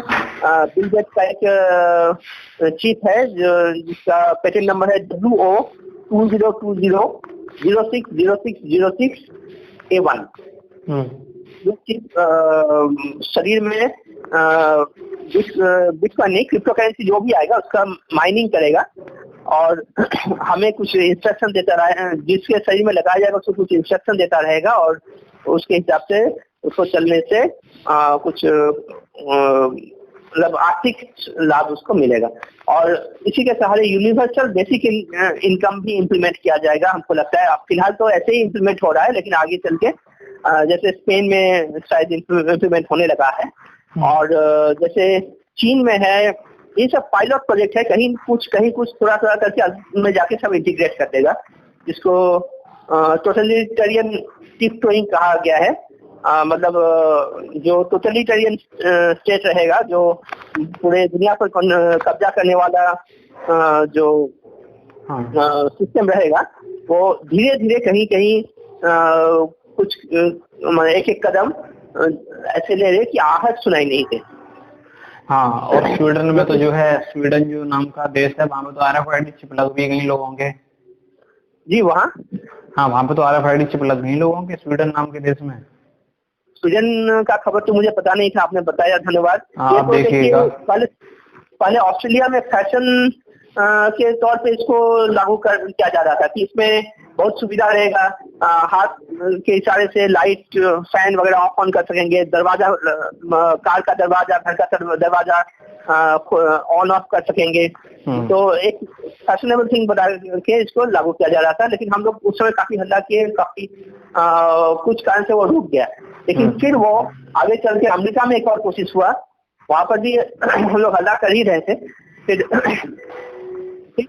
जबरदस्ती ये लोग फोरस्क्वेयर नाम का एक कंपनी है जो अपने एम्प्लॉइज पर ये डालने लगा कि यहाँ जो नौकरी करेगा उसको RFID चिप लगाना पड़ेगा। अमेरिका में लगा, इंग्लैंड में लगा, और मुझे कुछ गुप्त सूत्रों से पता चला कि जो नॉर्डिक कंट्रीज हैं, जैसे कि हाँ स्वीडन तो उसी में आता है, आप सही बोले, स्वीडन, नॉर्वे इत्यादि देशों में कई जगह, यहाँ तक कि बच्चों का भी माइक्रोचिपिंग होने लगा है। और ये माइक्रोचिप जो है, देखिए इस माइक्रोचिप के सहारे हम लोग का जो करेंसी उठाने का बात कहा जा रहा है, कैश करेंसी जो है, कैश खत्म करके डिजिटल करेंसी में धीरे धीरे आएंगे। सब जो सेंट्रल बैंक है सब देश के, हालांकि हम सबूत की तहत पर बात करें तो कम से कम 60 देश के सेंट्रल बैंक एक प्राइवेट सेंट्रल बैंक, एक प्राइवेट बैंक का सदस्य है। प्राइवेट बैंक का नाम है बैंक फॉर इंटरनेशनल सेटलमेंट। ये रॉथस्चाइल्ड का बैंक है और ये स्विट्जरलैंड के बेसल में है, और भारत का RBI इसका सदस्य है। तो ये लोग तो दुनिया चला रहे हैं, और माना जाता है कि कुछ एक देशों में ये लोग एक एक करके घुसे हैं, जो बाकी था कई सारा स्ट्रेटेजिक लेवल का प्लानिंग ये लोग मिलिट्री इंडस्ट्रियल कॉम्प्लेक्स जो अमेरिका का है उसके माध्यम से इम्प्लीमेंट किए हैं। जैसे कि इराक को जो आक्रमण किया गया था, जो बात बताई गई थी, 9/11 की बात पहले आई, उसके बाद वेपन्स ऑफ मास डिस्ट्रक्शन की बात आई, वो सारी बातें बाद में गलत, झूठी साबित हुई। तो इन देशों को तबाह करने के पीछे यही था कि इन देशों में ये जो इस्लामिक कंट्री हैं इनके पीछे इनमें उनका अपना रॉथस्चाइल्ड सेंट्रल बैंकिंग कायम करना है। हाँ, है नहीं अभी। हाँ, लेकिन इराक में घुस गया उस तरह से, एक एक देश को जिस तरह ये लोग नष्ट करते चले। ये लोग इनके मिलिट्री इंडस्ट्रियल कॉम्प्लेक्स के पास ये प्लान था, ऊपर से भेजा गया था कि इन देशों को एक एक करके अटैक करना है, और जब ये अटैक करते तो ये बहुत तरह से लूट लेते हैं। ऐसा नहीं कि ये खर्चा करना, वो दिखावे का खर्चा होता है, उस देश से वो लोग बहुत कुछ चूस के ले जाते हैं। तो फिर नॉर्थ कोरिया में हालांकि युद्ध नहीं करना पड़ा, वो लोग समझौता कर लिए ट्रंप के साथ, और वहाँ रॉथस्चाइल्ड सेंट्रल बैंकिंग घुस गया। अभी 1-2 देश और बाकी है।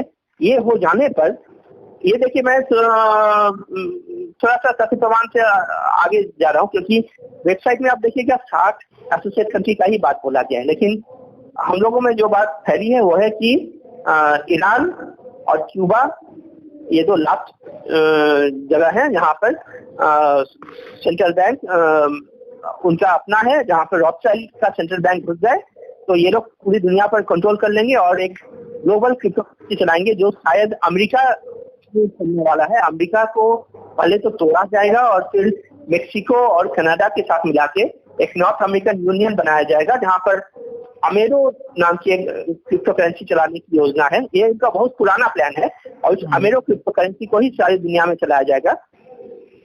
तो ये 5G और RFID चिप के साथ मिलाकर टेक्नोक्रेसी बनाया जाएगा। 5G का बहुत बड़ा उपयोग है, एक तो ये कमर्शियल फाइनेंशियल उपयोग हो जाएगा, कि RFID चिप ही हमारा बैंक का पासपोर्ट हो जाएगा, डेबिट कार्ड बन जाएगा,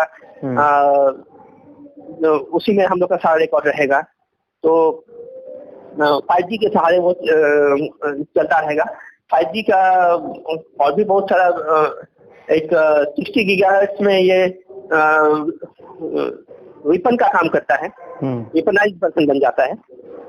तो 5G के सारे सर्वेलेंस बनाया और स्ट्रॉन्ग रख पाएंगे, जिसकी सर्वेलेंस सोशल सिक्योरिटी सिस्टम जो चाइना में लागू हुआ है वो भी इस प्रोजेक्ट का अंतर्गत है। तो एक टेक्नोक्रेसी ये लोग बनाने वाले हैं सारी दुनिया में, और पहले ये लोग सारी देश के सब देश की अर्थव्यवस्था को नष्ट करना चाहते हैं। और एक खाद्य संकट, मैंने आईसीएच फार्मर की बात बताई, इस तरह से कई और सूत्रों से मुझे मिला है कि खाद्य संकट एक कृत्रिम ढंग से बनाया जाएगा। सरकारी गोदाम में के गेहूं पे पानी छिड़क कर उसको सड़ाया जा रहा है, ऐसा भी एक फोटो मैंने देखा। देखिए ये सब बातें आधिकारिक तौर से कोई कह नहीं सकता, क्योंकि उसे तो तुरंत दबा दिया जाएगा और उसके साथ कुछ भी कर सकते हैं। ऑथोरिटी में जो लोग हैं वो लोग हमेशा सच नहीं बोल रहे हैं, और हम लोग ऑथोरिटी को ही मान रहे हैं, तो हमको सबूत कहाँ से मिलेगा?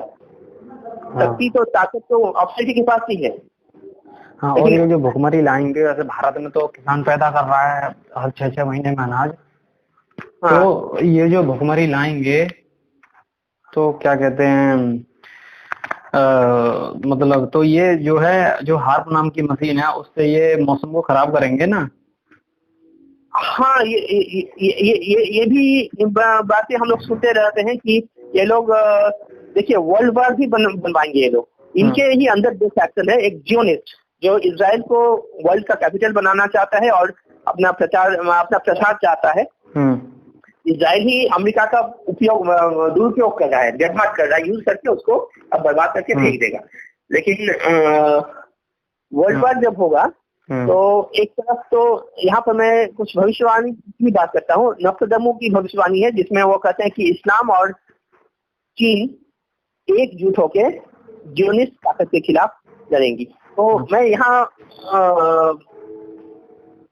इनके ही अंदर जो दो फैक्शंस हैं ये आपस में लड़वाएंगे, और मूल युद्ध तो ये होना है कि पॉपुलेशन का नाश करना है, बहुत से लोगों को मारना है इन लोगों को, ताकि कम लोग रहें और ये पूरी धरती पर राज कर सके। कम लोग रहेंगे तो ये लोग कंट्रोल कर पाएंगे कम लोग उतने लोगों को। हाँ, और जॉर्जिया गार्ड स्टोन पे लिखा हुआ है ना, ये जॉर्जिया गार्ड स्टोन पे लिखा हुआ है ना कि 50 करोड़ बनानी है।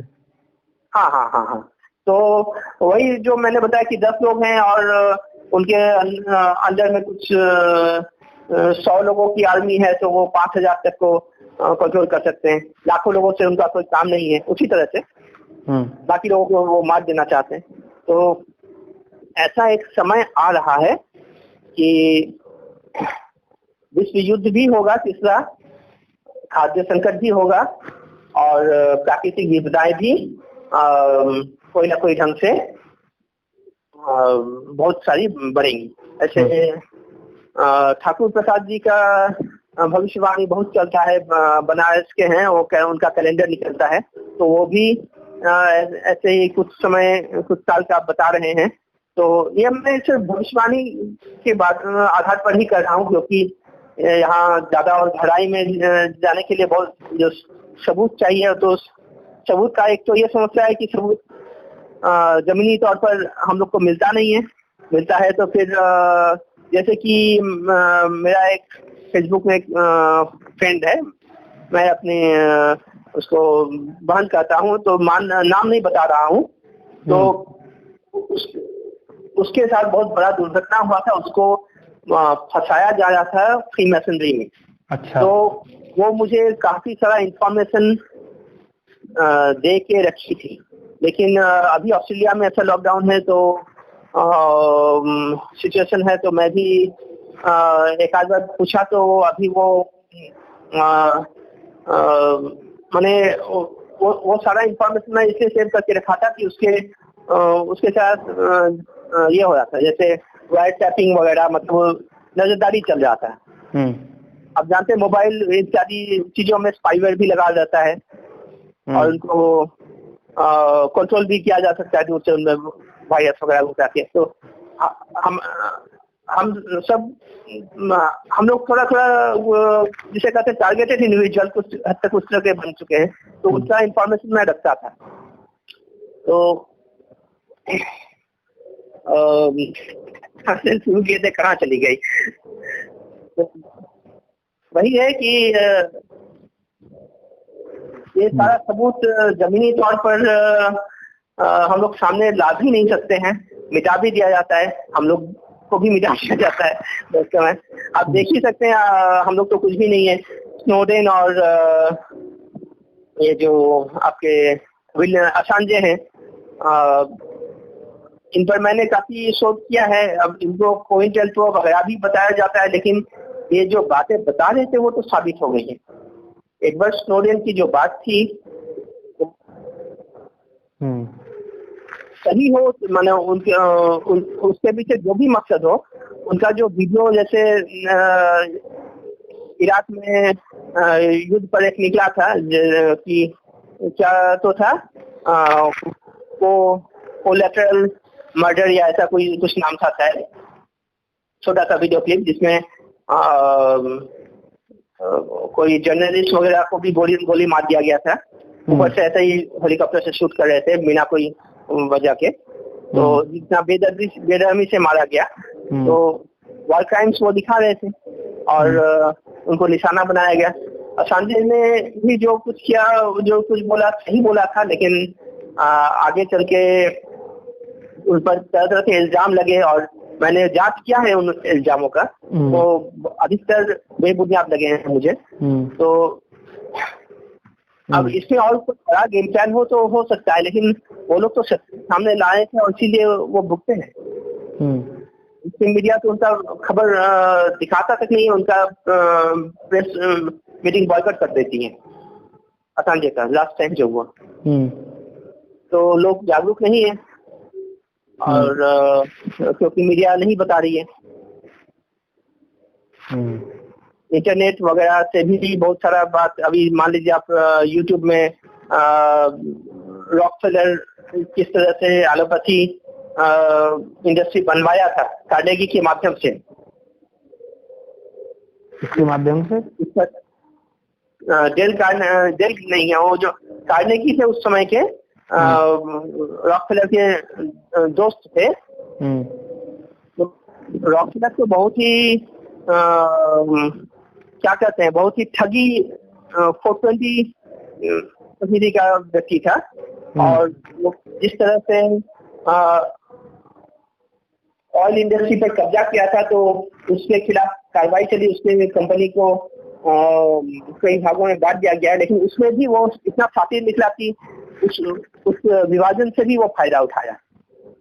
तो वो मतलब मोनोपोली चाहता था। तो उस और पेट्रोलियम के रिफाइनरीज से उसको कुछ बाई प्रोडक्ट मिल रहे थे, कुछ पेट्रोकेमिकल ड्रग्स मिल रहे थे जिसका मेडिसिन के इस्तेमाल हो सकता था। तो वो यहाँ पर एक मार्केट देखा, तो वो हेल्थ केयर इंडस्ट्री में अपना कब्जा जमाने के लिए कार्नेगी के पास गया। कार्नेगी ने अब्राहम फिक्स नाम के एक स्कूल टीचर को भेजा दौरा करने। अमेरिका के सारे जो मेडिकल यूनिवर्सिटीज हैं, कॉलेजेस हैं, वहां पर वो गया और बोला कि एक स्टैंडर्डाइज सिलेबस होना चाहिए, एक ढंग से मतलब पढ़ाया सिखाया जाना चाहिए। और मूलतः उनका जोर इस बात पर था कि बाकी सब जैसे नेचुरल जो हीलिंग है, भारत में जैसे आयुर्वेद था, वहाँ भी भेषज चिकित्सा थी, 50% से ज्यादा कॉलेज उसी पर चलते थे। क्योंकि देखिए हम लोग जो भी खाते हैं वो हम लोग कोई केमिकल खा के तो जिंदा नहीं रहते हैं। हम जो खाते हैं उसमें एक तान तत्व रहता है, भले उसको हम पका लें चाहे जो करें। और कहा जाता है कि make food your medicine and make medicine your food, ऐसा हिपोक्रेट्स ने कहा है कि खाना को तुम्हारा मेडिसिन बना लो, ऐसे खाओ कि वही तुम्हारा मेडिसिन का काम करे, and make medicine your food, और मेडिसिन को तुम अपना फूड बना लो। मतलब वही सब चीज खाओ जिसमें मेडिसिनल क्वालिटी हो। मतलब तुम्हारे रोग के हिसाब से तुम उसे छोटा सा केमिकल वाला पिल खा लेने से तुम ठीक नहीं हो जाओगे, बल्कि जैसे विटामिन सी का टैबलेट खा लिए तो उसमें सारा विटामिन सी अब्जॉर्ब नहीं होता है। और हाँ नहीं, बहुत ज्यादा लंबा भी नहीं होना चाहिए। अब इसको खत्म किया जाए क्या? हाँ बताइए, आपकी कोई जरूरी और इसमें क्या था, जोड़ दीजिए। अच्छा। एक्चुअली वही कह रहे थे कि फ्रेक्शनल रिपोर्ट के तहत पर ये लोग शुरू किए और बहुत पैसा डालकर कुछ मेडिकल कॉलेज को अपनी ओर लाए, इसको जबरदस्ती बंद करा दिए। इस तरह से ये लोग नेचुरल जो हीलिंग है उसको ये लोग दबा दिए। और ये सिस्टम जो है जर्म थ्योरी को सपोर्ट कर रहा है, लेकिन जर्म थ्योरी अभी तक पूरी तरह से प्रमाणित नहीं है। टेरेन थ्योरी भी एक बहुत पुरानी थ्योरी है जो कि कहता है कि रोग जीवाणु के कारण रोग नहीं हो रहे, बल्कि शरीर में ऐसे परिस्थिति होते हैं जो कि रोग जीवाणु को दावत देते हैं। तो शरीर में वो परिस्थिति ना होने दिया जाए, यही टेरेन थ्योरी का वक्तव्य है, जो कि आयुर्वेद से काफी मिलता जुलता है। अब प्राकृतिक चीजों से तो इनका कमाई होगा नहीं, ये लोग हल्दी को पेटेंट करने गए थे तो कर नहीं पाए, तो ये लोग वही केमिकल ड्रग्स देखे, पेट्रोकेमिकल ड्रग्स से शुरू किए थे। ये लोग अपना एक मेडिकल हेल्थ केयर इंडस्ट्री बना लिया, जहाँ पर एक रोग का इलाज करने जाओ तो और 20 रोग धीरे धीरे उपजने लगता है साइड इफेक्ट्स के रूप में। तो यही सब बात है। मैं जो भविष्यवाणी करना चाह रहा था बस इतना ही है कि इंसान को सजग रहना होगा और थोड़ा थोड़ा मतलब अपने जरूरत के हिसाब से कुछ मतलब खाना घर में स्टॉक रखना पड़ेगा जरूरत के हिसाब से, ज्यादा नहीं। और अभी पैसे का कीमत घटेगा तो अभी सोना चांदी का कीमत लेकिन रह जाएगा। पैसा जो है उसको नष्ट कर दिया जाएगा, रुपया को। तो धीरे धीरे हम लोग ये सब देखेंगे। तो मूल बात है कि हम अपने असली दुश्मनों को पहचाने और सिस्टम को बदले, तभी हम इससे। और दुश्मन सिर्फ बाहर ही नहीं है, हमारे अंदर भी है, हमारे मन में भी है। आइंस्टाइन कहते हैं कि हम लोग सब कुछ एनर्जी है। हमारा शरीर भी एक तरह से जो ठोस जो पदार्थ है वो भी ऊर्जा का घनीभूत रूप है, उसका भी एक वाइब्रेशन है। मैटर में भी वेव्स रहता है, मैटर वेव्स कहते हैं। तो हम लोग जितना हाई वाइब्रेशन में जाएंगे, जितना प्योर खुद को बना पाएंगे, अपने अंदर से जितना नेगेटिविटी हटा पाएंगे, उतना हम पॉजिटिव शक्ति के लिए माहौल बनाएंगे कि वो आकर हमारी मदद करे। ये हमारी लड़ाई है, लेकिन हमको ऊपर से मदद भी मिलेगा और हमको भुगतना पड़ेगा, भुगतने के लिए तैयार रहना पड़ेगा। बस इतना ही करना है। बहुत समय लिया आपका आज।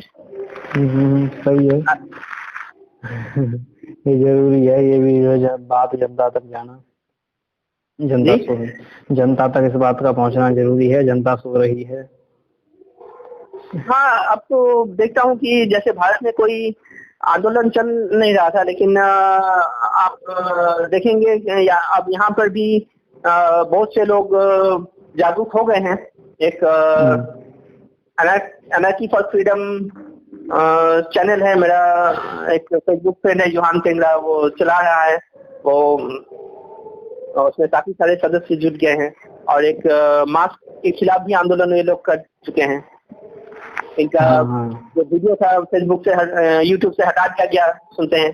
फिर न्यूज़पेपर मेन मीडिया था तो काम ही है उसको तोड़ मोड़ के पेश करना, तोड़ मरोड़ के, तो उसको खराब ढंग से पेश किया गया। हाँ, वो वीडियो हमने भी डाला था, एक मास्क जलाओ आजादी बचाओ वाला, वो हमारा भी हटा दिया गया यूट्यूब से। हाँ।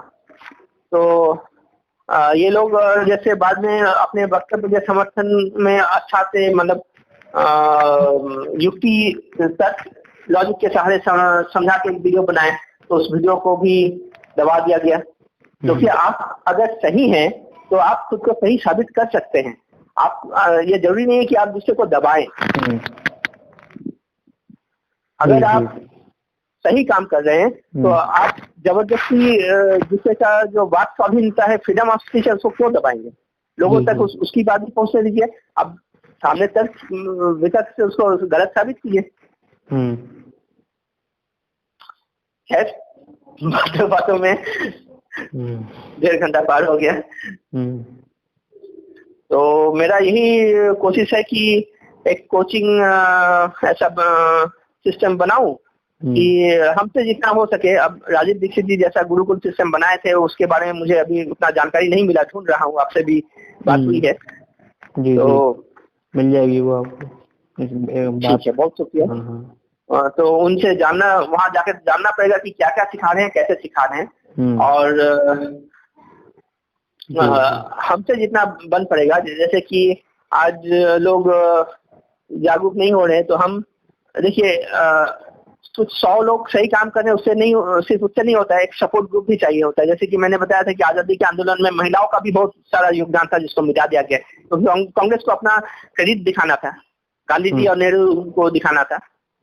तो बहुत सारे क्रांतिकारियों के साथ भी और ऐसा हुआ है, उनका योगदान मिटा दिया गया है। तो पुरुष हो चाहे महिला हो, मतलब सब एक जिससे जितना बन पड़े वो उतना सही काम को सपोर्ट करे, तो समाज सुंदर बनता ही जाएगा। हम भी यही चाह रहे हैं कि इस तरह का जो राजीव दीक्षित जी का जो मिशन है उसको आगे बढ़ाएं। हालांकि इसमें हमें और भी आत्मविश्लेषण भी करना होगा कि हम क्यों कमजोर पड़ गए कि दूसरा कोई आके हम पर राज कर गया। खाली दूसरों को दोष देने से नहीं होगा। अगर हमारी एजुकेशन सिस्टम इतनी स्ट्रांग थी, अगर हमारा समाज इतना अच्छा था, तो हम आत्मरक्षा क्यों नहीं कर पाए? ये भी सवाल उठती है। हम अंग्रेजों की चालाकी क्यों नहीं समझ पाए जब वो व्यापारी बन के आए थे? साथी भी तो बनना पड़ेगा, साथी के साथ उसको समझना पड़ेगा। और ताकि फिर हम आगे ठगे न जाए। उस सिस्टम को भी बढ़ावा देना है और उस सिस्टम का प्रचार प्रसार भी करना है, लोगों को धीरे धीरे उसके बारे में और जागरूक करना है। तो मैं सोचता हूँ एक कोचिंग सेंटर शुरू करूंगा, ये नौकरी डिजाइन करके। इसमें मेरे जैसे और भी कुछ लोग जुड़ जाए, चाहे और लोग अपने ढंग से भी और इस तरह का कोचिंग सेंटर बनाए, या अपने जो पढ़ा रहे हैं ट्यूशन उसी में इस तरह की तब्दीली लाए, तो देश का बड़ा उपकार होगा। बस। और आगे कहिए आप। आप सब कह दिया है आपने, कुछ नहीं बचा। बहुत कर दिया मैंने, बहुत कुछ मन में जो था कर दिया। आपका आभारी हूँ कि आपने मौका दिया मुझे। जी जी जी, तो कर्तव्य है मेरा कि आपकी बात जो है जनता तक पहुंचाऊं मैं। देखिएगा जो बातें सही लगी, हालांकि मुझे बहुत अच्छा से बोलना नहीं आया, जितना जो टूटी फूटी बात जैसे जो दिमाग में आता गया बोलता गया। ठीक है जी। और जो है फिर और कोई विषय पर बात करते हैं, कोई विषय मिलता है और कोई भी खबरें होंगी तो बात करते रहेंगे। जी जी जी जी। फिर कोई विषय चुन के, क्योंकि स्कूल सिस्टम में एक विषय है, इस पर जैसे मैंने इतिहास पर थोड़ा सा प्रकाश डाला, तो जीव विज्ञान पर, चाहे ऐसे भी विज्ञान पर, गणित पर किस तरह से हमारा क्रिएटिविटी दबाया जा रहा है, ये भी लोगों को पता चलना चाहिए। जी जी जी। और भी बहुत सारे विषय हैं बात करने को, करते धीरे धीरे करते रहेंगे बात। जी, मैं उपलब्ध रहूंगा। जी जी। हाँ, आपका जो है इतना समय देने के लिए धन्यवाद सर। आपको भी मेरा आभार। आप इतना समय से, इतना धैर्य से मेरा तो आदत ही है, बोलते रहता हूँ, इतना समय दिए मुझे। मैं आभारी रहूंगा आपका इसके लिए। तो देश का ही काम है। जी जी। और बाकी जो आपका प्रचार प्रसार है वो तो आपका चल ही रहा है, आपने पॉम्पलेट बना लिया है? जी अभी बना के रखा हुआ है, मैं कुछ कुछ बांट पाया हूँ। और दरअसल एक 3 इंग्लिश में बना है, एक बांग्ला में बना है। हिंदी पर चूंकि मेरा उतना कंट्रोल नहीं है, तुरंत नहीं बन पा रहा है, थोड़ा समय देकर वही बनाना पड़ेगा। क्योंकि हिंदी तो मूल भाषा है हमारी सबसे ज्यादा। तो जी। एक पैम्फलेट था वही आजादी के विषय पर, एक ये न्यू वर्ल्ड ऑर्डर पर, यही सब है। तो इंग्लिश पर शायद 2 ही रेडी हैं और एक बांग्ला में है।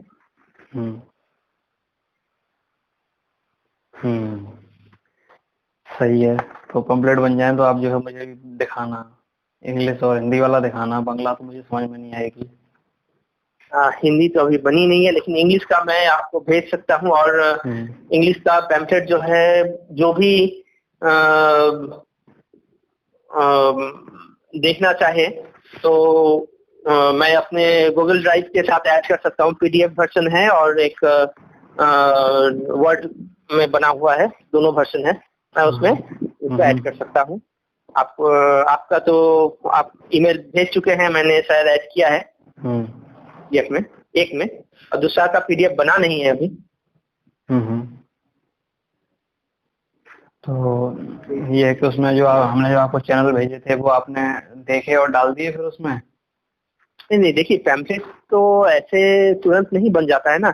ये जो पहले मैंने छापा है, ये मैं देखिए अपने पॉकेट मनी से करता हूँ। तो अभी कुछ दिन थोड़ा सा अभी नहीं हो पाएगा। अगला जब मैं छापूंगा तो आप जो चैनल बता रहे हैं उसमें से मैं देख भी लूंगा। और जैसे एक पन्ने का पैम्फलेट बना है, क्योंकि छोटा में रखना था, तो उसके पीछे तरफ वो एडजस्ट हो जाएगा कुछ नाम। तो और जो 2 पन्ने का है उसमें तो जगह ही नहीं है। मान लीजिए कि 2 पन्ने में भारत का स्वाधीनता का इतिहास मैंने बता दिया किसी तरह, तो उसमें तो लाइन ऐड नहीं हो पाएगा। लेकिन एक पन्ने का जो है उसमें मैं अगला जब बनाऊंगा, छपाऊंगा, तो उसमें मैं ऐड कर दूंगा। जी। अभी तो मैं स्कूल के कुछ कसमकस में फंसा हुआ हूँ, और वही रिजाइन करने के बाद कोचिंग सेंटर शुरू करूंगा। जी, काफी ऐतिहासिक फैसला है ये आपका। जी, ऐतिहासिक फैसला रहेगा ये आपका। जी, ऐसा कुछ नहीं है, मैंने कह दिया इससे कि लोगों में एक जागरूकता बढ़ेगी और लोग सोचेंगे, इतना तो समझेंगे कि हाँ कुछ बात तो है। हाँ, ये है कि ना, कोई पैसे को, मतलब जो पैसे को छोड़कर लोग, दुनिया पैसे के पीछे भाग रही है और आप जो है कुछ भला करने के लिए पैसा छोड़ना चाह रहे हैं। नहीं, देखिए दरअसल हम लोग तो आश्रम के माहौल में बड़े हुए हैं, कुछ दिन वहाँ रहे भी हैं। और यहाँ पर जो गवर्नमेंट स्कूल में पढ़ाते थे तो बहुत सारे बच्चे बहुत गरीब थे परिवार से। तो मैं पढ़ा रहा हूँ और वो समझ नहीं पा रहे। आगे चल के देखा कि कहीं पर भी जो बीमार पड़ते थे, पूछने पर पता चलता है कि बिना खाए हैं आए हैं, सवेरे से खाए नहीं है, तो उन खाली पेट रहते हैं, उसमें मिड डे मील था नहीं। तो हमने टिफिन अलाउंस चालू किया। तो हमारा छोटा सा स्कूल था, Rani Sai Hindi junior high school. तो टिफिन अलाउंस को लेकर काफी हल्ला हुआ कि बच्चा को पैसा दे रहा है ये वो, क्योंकि खाना देने में ज्यादा कहीं से खाना ये करने में। तो मैं बोलता था कि अलाउंस दे रहा हूँ और घर से हो सके तो लेते आओ, और नहीं तो यहीं ना हो सके तो यहीं पर खा लो। तो मैं काफी दिन चलाया उसको। फिर अपना वेतन से धीरे धीरे मेरा क्या होने लगा, थोड़ा सा मन उठने लगा कई कारण से। स्कूल भी रेगुलर होने लगा, तो अपना वेतन से मैं भरपाई नहीं कर पाया अंत में जाके। तो मैं यही बोला था कि जितना हो सकेगा मैं करूंगा। उसके बाद कुछ कई बार बच्चों का उस समय वो अलाउंस भी चालू नहीं हुआ था, ड्रेस वगैरह के लिए कईयों का दिखता था जाड़े में कांप रहे हैं, खिड़की खुली है तो खिड़की का पर्दा बनवाए पहले वर्क एजुकेशन में। तो ये सब तो करते रहता था क्योंकि मेरे घर में मुझ पर अभी डिपेंडेंट कोई नहीं है। शुरू में एक प्रॉब्लम था लेकिन अभी मुझ पर कोई डिपेंड नहीं है। मैं ही घर पर अब डिपेंडेंट हो गया हूँ क्योंकि विदाउट पे हूँ। तो यही आर्थिक परिस्थिति है। मैं कोचिंग करने लगूंगा तो फिर कुछ ये हो जाएगा, लेकिन ये जो गलत शिक्षा व्यवस्था है इसमें जाकर मैं नहीं पढ़ाना चाहता हूँ। जी जी। क्योंकि मन टूट गया है। अब समझ आया कि मैं सिस्टम को और ईंधन दे रहा हूँ और उसमें फ्यूल डाल रहा हूँ। ये बच्चे तो ऐसे ही पीसेंगे, किसी भी ऊपर कम पीसेंगे, नीचे ज्यादा पीसेंगे, लेकिन पीसेंगे जरूर। तो गृहकुल वाला मैंने एक वीडियो लिंक आपको भेजा है, वो भी देखिएगा थोड़ा। जी जी बिल्कुल। और गायत्री परिवार का इस तरह से माँ बाप अपने बच्चों के लिए सबसे ज्यादा सोचते हैं। वही अगर चाहे तो घर में वैसा वातावरण बनाएंगे। तो माता पिता को खुद नहीं पता है कि क्या सही है क्या गलत है, यही तो वजह है कि समाज बर्बाद हो रहा है। हाँ हाँ हाँ, सही जानकारी उन तक पहुंचा देना चाहिए। ये तो आप बहुत बड़ा मतलब बहुत ठोस कदम उठा रहे हैं और बहुत मतलब बड़ी बीड़ा उठा रहे हैं आप। ठीक जी जी ठीक है सर, धन्यवाद सर, आपसे बात करके अच्छा लगा सर, काफी जानकारी दी है आपने। बहुत अच्छा लगा मुझे भी, आपसे भी मुझे कई बातों की जानकारी मिली है और मेरा बात सुनने के लिए धन्यवाद। जी जी, और फिर बात करेंगे जो भी होंगी। जी जी जी ठीक है सर, नमस्कार। नमस्कार। वहाँ सही है जी, 1.5 घंटा होने की वजह से कट गया था, वो बताइए।